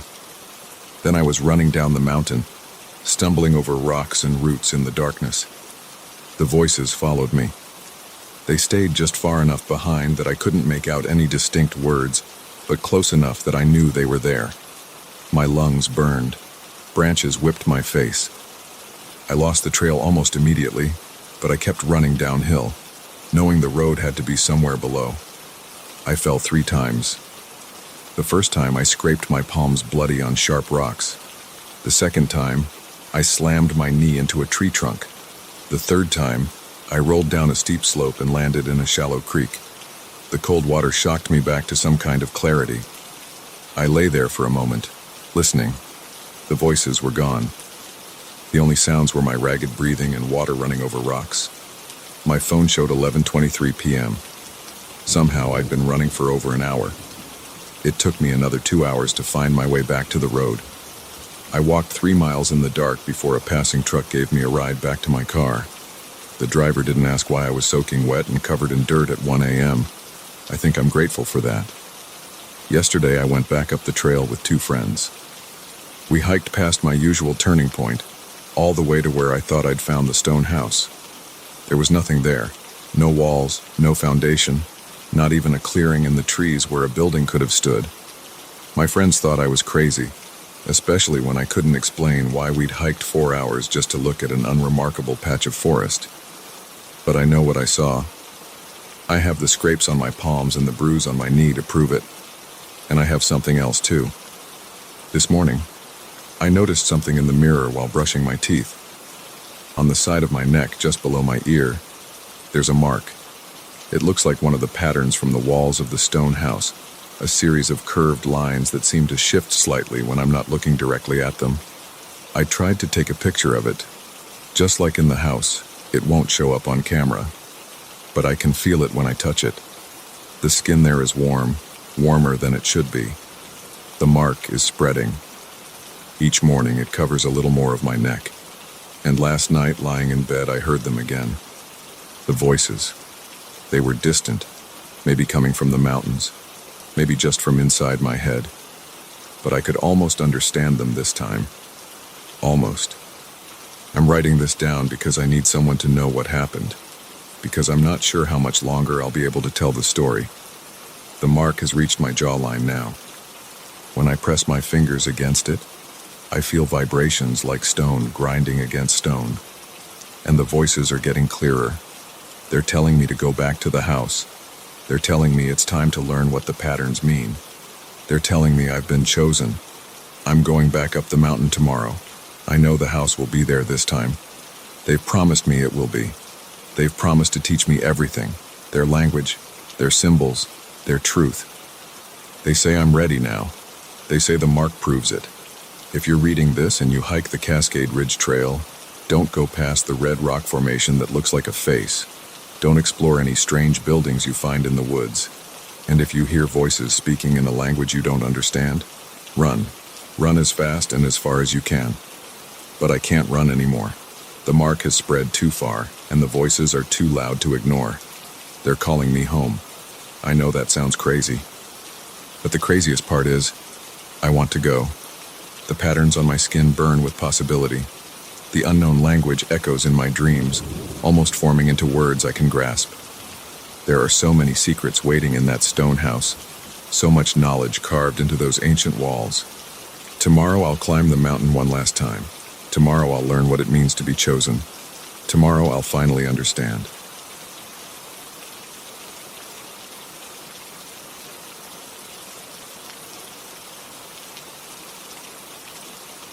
I need to write this down while it's still fresh in my mind, even though my hands are shaking so bad I can barely type.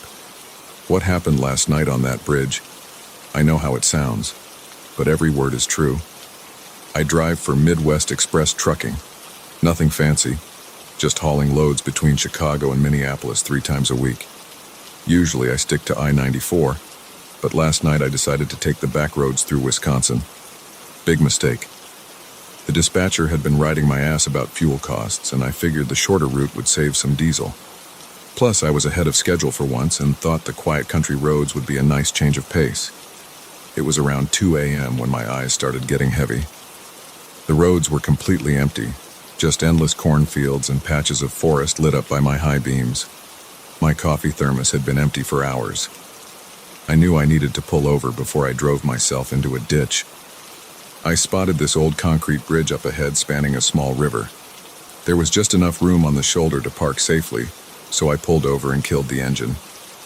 The silence hit me immediately. No cars, no wind, not even crickets. Just the soft gurgle of water flowing beneath the bridge. I reclined my seat back and closed my eyes, figuring I'd grab a quick power nap. That's when I heard it. A sound that made my skin crawl. Crying.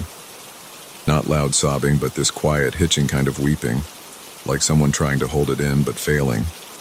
At first I thought I was imagining things, sleep deprivation playing tricks on my mind. But the crying continued, echoing slightly under the bridge.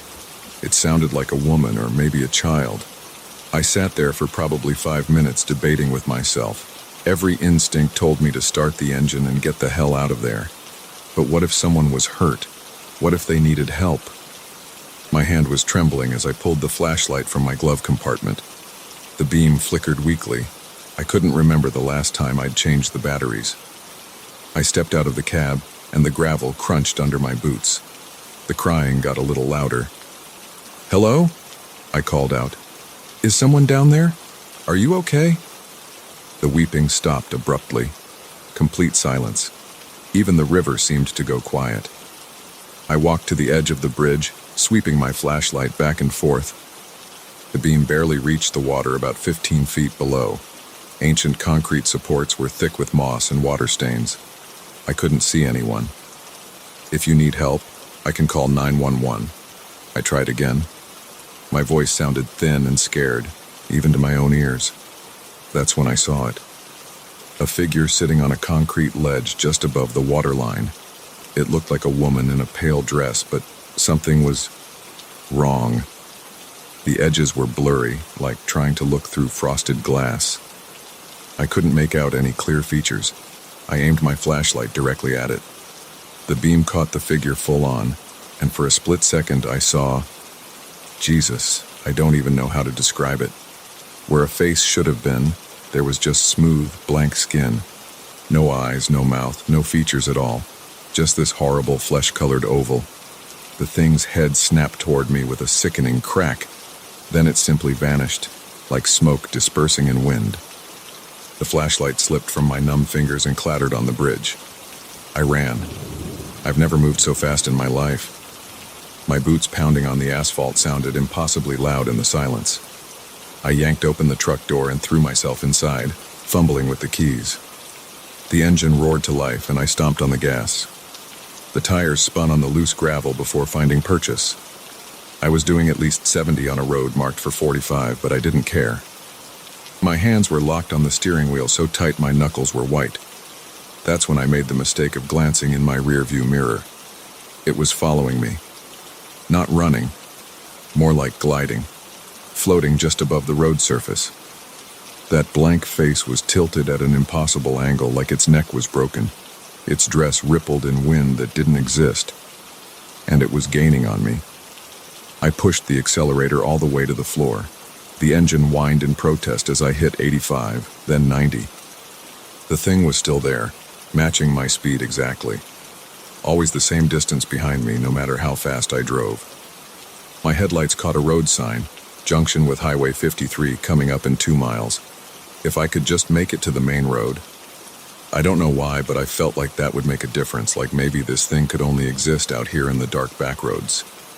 The engine temperature gauge was creeping into the red zone. I'd never pushed this old truck so hard. 1 mile to go. The thing was still there, that horrible blank face perfectly centered in my mirror. Half a mile. My hands were so sweaty they kept slipping on the wheel. Every curve in the road felt like it might send me flying into the ditch. I saw the highway ahead, a ribbon of lighter darkness against the fields. The junction was marked by a single flashing yellow light. Almost there. Something slammed into the back of the truck. The whole cab shuddered. In the mirror, I saw pale hands pressed against my back window. Long fingers, too many joints. The blank face was inches from the glass. I screamed. I'm not ashamed to admit it. I screamed like a child as I yanked the wheel hard, making the turn onto Highway 53 at speed. The truck's tires squealed. For a terrible moment, I felt the trailer start to jackknife. Then I was on the highway straightening out. A car passed in the opposite direction, the first traffic I'd seen in hours. I checked the mirror. Nothing. The thing was gone. I drove straight through to Minneapolis without stopping. The sun was coming up by the time I pulled into the depot. My supervisor chewed me out for being late with the delivery, but I barely heard him. I called in sick for my next 3 runs. Told them I had the flu. That was 2 days ago. I haven't slept more than an hour at a time since then. Every time I close my eyes, I see that blank face. Those impossible hands reaching for me. I did some research online. Turns out there are stories about that bridge going back decades. In 1962, a young woman jumped to her death there after her baby was stillborn. In 1985, 2 teenage girls disappeared in the area. Their bodies were never found. There are dozens of accounts from drivers who've had experiences similar to mine. Some say they heard crying. Others saw the figure by the water. A few claim they were chased. I've been driving that route for 8 years. How many times did I pass that bridge in the dark, never knowing what was waiting there? How many other places like this are out there, haunted by things that shouldn't exist? I have another run to Chicago scheduled for tomorrow night. I told the dispatcher I'll only do it if I can stick to the interstate. He wasn't happy, said the fuel costs are too high. I don't care. I'll quit before I take another back road at night. But even on the interstate, I know I'll be checking my mirror at every dark stretch of highway, watching for a pale figure gliding above the asphalt, wondering if maybe, just maybe, it followed me home that night, wondering if it's waiting for me somewhere up ahead in the darkness. The worst part? Sometimes when my apartment is completely quiet, I swear I can hear crying, just on the edge of hearing. A soft, hitching sound, like someone trying to hold it in but failing. And it's getting closer.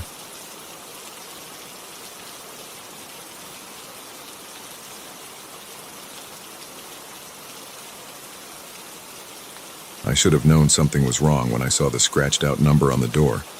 The brass 13 had been gouged away, leaving only rough marks in the wood.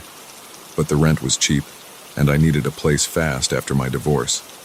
That's how I ended up in Riverside Apartments, an old brick building from the 1920s that smelled like dust and old radiators. The real estate agent, Mrs. Peterson, didn't mention anything about the scratched number when she showed me the place.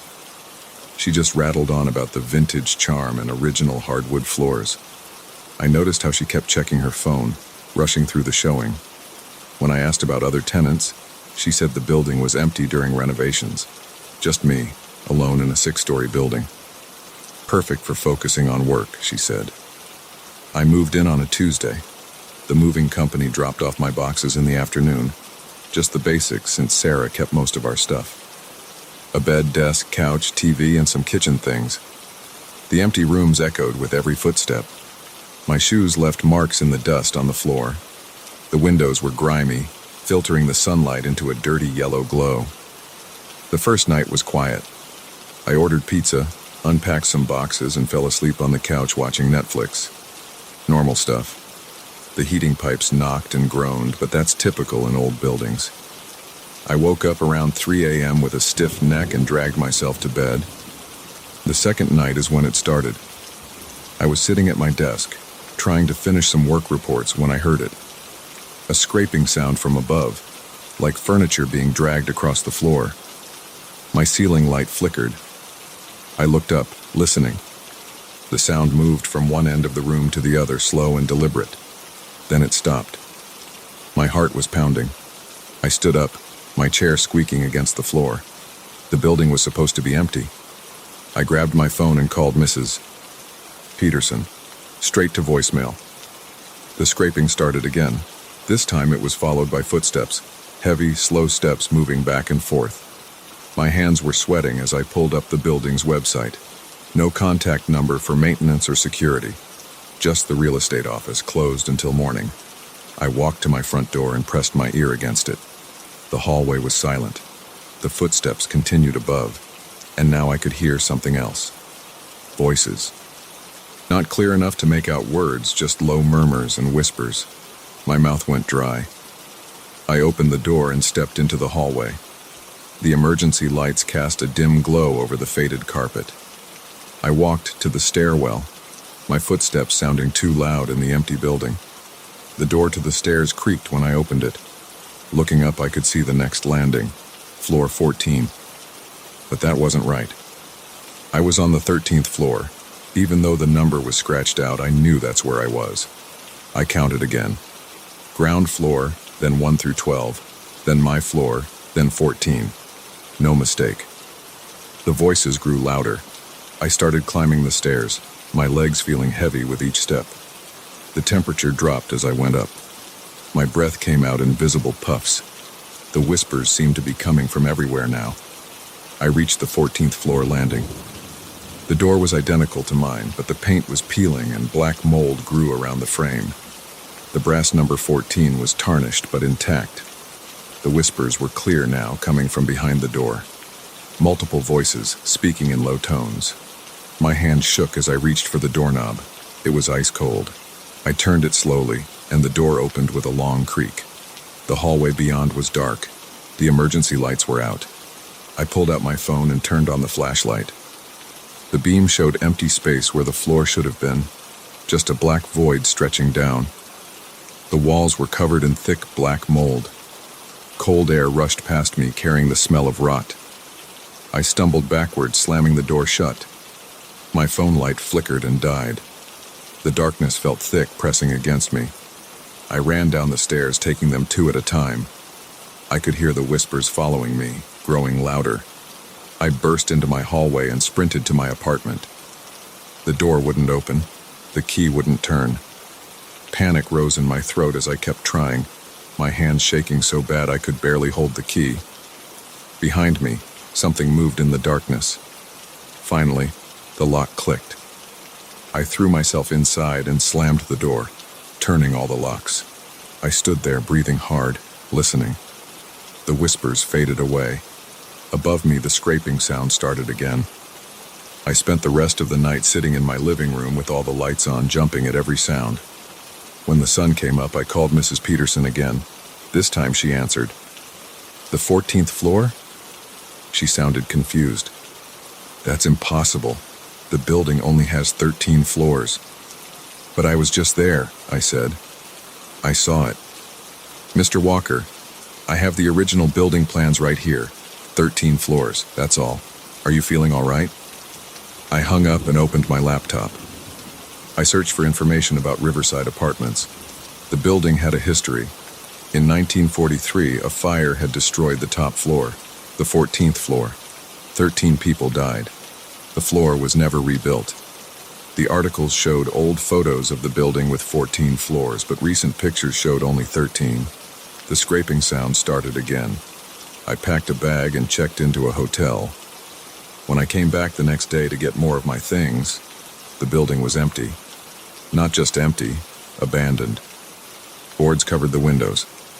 The front door was chained shut.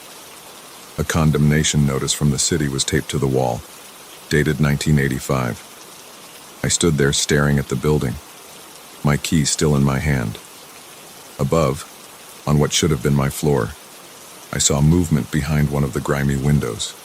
A face pressed against the glass. Then another, and another. Their mouths moved, whispering words I couldn't hear. I left my stuff behind. All of it. Drove straight to the real estate office. It was empty too, dusty and abandoned like it had been closed for years. Mrs. Peterson's business card in my wallet had turned yellow and brittle. The phone number faded away. That was 3 weeks ago. I'm staying with my brother now, trying to make sense of what happened. Last night I got a voicemail from an unknown number. When I played it, I heard the scraping sound, then the whispers. They were clearer this time. They were saying my name. I looked up the building's history again today. Found an article from 1944 about the fire. There was a list of victims. The last name on the list was James Walker. My name. The article included a photo of him. The man in the picture could have been my twin. The whispers are getting louder now. Even here, miles away from the building. They're calling me back. Back to the 13th floor that was never meant to exist. Back to the voices that know my name. Tonight, I'm going back to the building.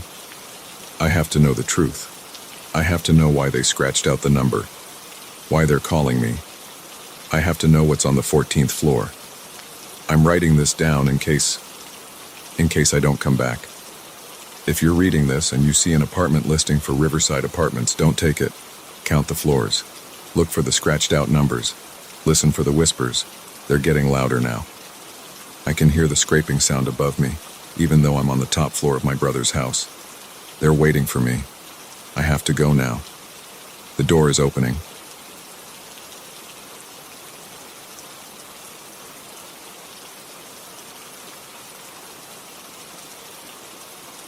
The name that echoed through the trees was mine.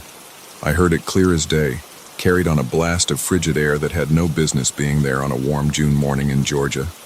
I stood frozen, staring at the spot where the muddy footprints just stopped. Let me back up. I need to tell this right. I started my morning like I had hundreds of times before, up at 5 a.m., laced up my running shoes, and headed to the Cedar Creek Trail. The sun wasn't up yet. Just that gray pre-dawn light filtering through the trees. The air felt thick and warm, typical Georgia summer morning. My t-shirt was already sticking to my back by the time I reached the trailhead. I'd been running these trails for 3 years since my divorce. The routine kept me sane. Wake up, run, shower, work, repeat. I knew every route, every turn, every incline, which is why the footprints caught my attention right away. They weren't there yesterday. The rain last night had left the trail muddy, and these prints were fresh in the wet earth. Someone had passed through here this morning, before me. Barefoot. Who goes running barefoot on a forest trail in the dark? The prints were deep, like whoever made them was running hard. They weaved back and forth across the trail, not following the usual runner's path. I stopped, pulled out my phone, and took a picture. Something felt off about them. The stride length was wrong, too long for normal running steps. I should have turned around right then, should have gone back to my car and driven home. But I didn't. Instead, I followed them. The prints led deeper into the woods, off the main trail onto one of the less used side paths. The tree canopy got thicker here, blocking out most of the growing dawn light. I clicked on my headlamp, sweeping the beam across the ground to track the footprints. They grew more erratic the further I went. Sometimes the steps were so far apart it looked like whoever made them had jumped or leaped between spots. Other times they clustered together, like the person had stopped and shuffled around in circles. My breaths came faster now, and not from exertion. The warm air had grown cooler as I went deeper into the woods. The familiar morning sounds, birds, insects, distant traffic, had faded away. All I could hear was my own breathing and the crunch of leaves under my feet. After about half a mile, the side trail opened into a small clearing. The footprints led straight across it, to the far side where the trees grew close together. I followed them to the edge of the clearing, and there they stopped. Just ended. Mid-stride, like whoever made them had taken one last step and vanished into thin air. I swept my headlamp back and forth across the ground. Nothing. No signs of someone changing direction. No scuff marks, no disturbance in the leaves or underbrush on either side. Just a line of clear footprints that terminated abruptly in the middle of nowhere. That's when I felt it. A pocket of air so cold it made my teeth ache. In June, in Georgia. The beam of my headlamp caught something in the air. Not quite mist, more like the way heat waves distort your vision over hot pavement. Except this was different. Wrong. The air rippled and twisted, and on the other side of that ripple I caught a glimpse of something. A darkness deeper than the pre-dawn shadows.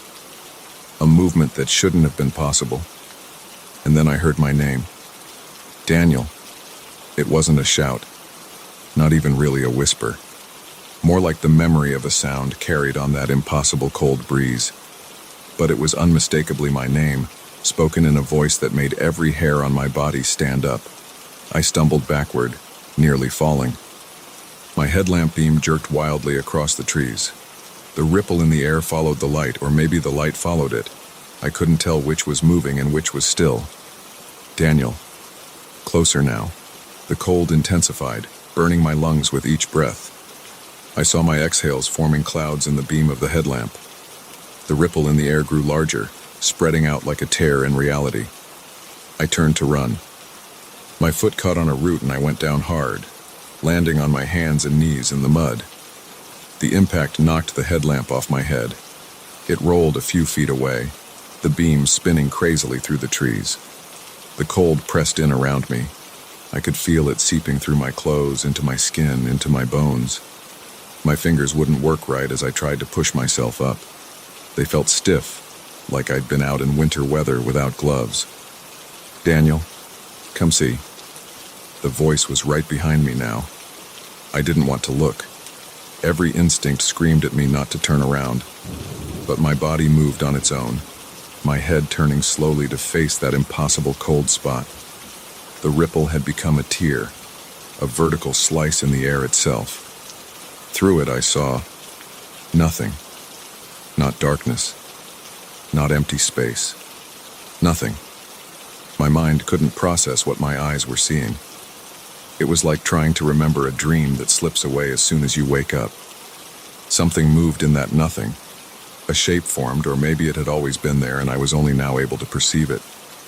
It had height, width, depth, but none of those dimensions seemed to work quite right. It was like looking at a drawing of an impossible shape, except this was real and three-dimensional and moving toward me.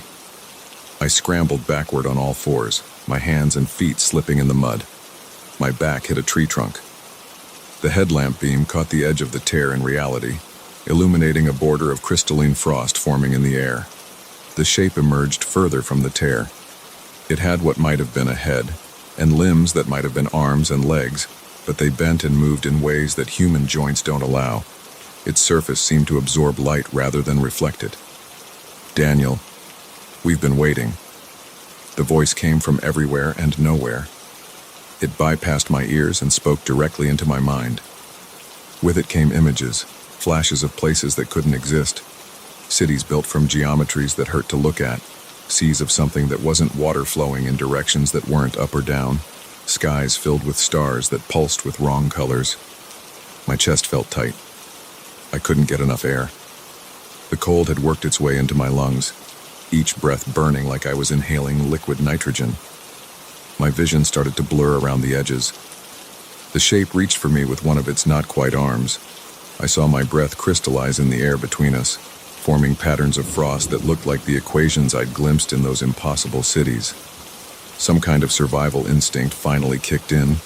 I lurched to my feet, ignoring the shooting pain in my twisted ankle. I ran. I left the headlamp behind, running blind through the pre-dawn forest. Branches whipped at my face. I tripped and stumbled over roots and rocks, but I kept going. The cold followed. I could feel it at my back, trying to work its way into my muscles to slow me down. The voice kept calling my name, growing more insistent, more hungry. I had no idea if I was heading in the right direction. Everything looked different in the dim light. But I ran full out, letting pure animal panic guide me. My lungs burned from the combination of exertion and cold. My legs felt like lead. "Daniel, don't leave. Show you more." The voice was fainter now, or maybe farther away. I risked a glance over my shoulder. The ripple in the air was still there, following about 20 feet behind me, but it seemed smaller. The shape inside it had retreated, becoming indistinct again. I pushed harder, ignoring the stabbing pain in my side. Gradually, the air began to feel warmer. The first rays of actual sunlight started penetrating the tree canopy. I heard a car horn in the distance, the morning commute starting on the highway near the park. The voice called my name one last time, so faint it might have been just the wind in the trees. The cold faded. When I looked back again, the ripple was gone. I didn't stop running until I reached my car. I fumbled with my keys, hands shaking so bad I could barely get the door unlocked. Once inside, I slammed the door and hit the locks.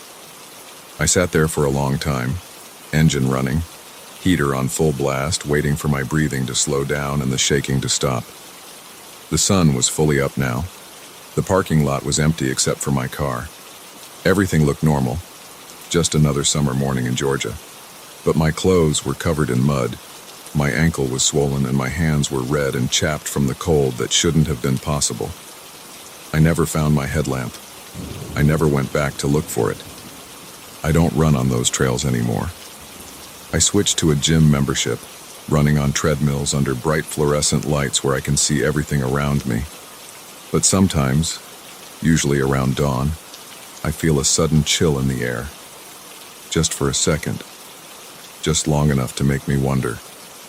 And in those moments, I swear I can hear something calling my name, inviting me to see more of those impossible places that my mind still can't fully remember. I know they're still out there, waiting in that tier between what's real and what isn't, and they know my name. Sometimes I dream about what I saw through that tier. I wake up with geometric frost patterns on my bedroom window, patterns that melt away as soon as the sun hits them. The doctors say my occasional chest pains are just anxiety. They say the patches of numb, waxy skin on my hands are from poor circulation. They don't believe me when I tell them how cold it gets in my house, even in the middle of summer. They don't see how my breath fogs in the air when I'm alone at night. They can't hear the whispers. But I know what's real. I know what I saw that morning on the trail. And I know that sooner or later they'll find a way through that tear. They'll come looking for me again. I've started seeing the footprints again. Not on the trail. I won't go near there. But in other places. Outside my apartment, in the parking lot at work, leading up to my door and stopping abruptly, as if whatever makes them simply ceases to exist mid-step. The cold spots are spreading too.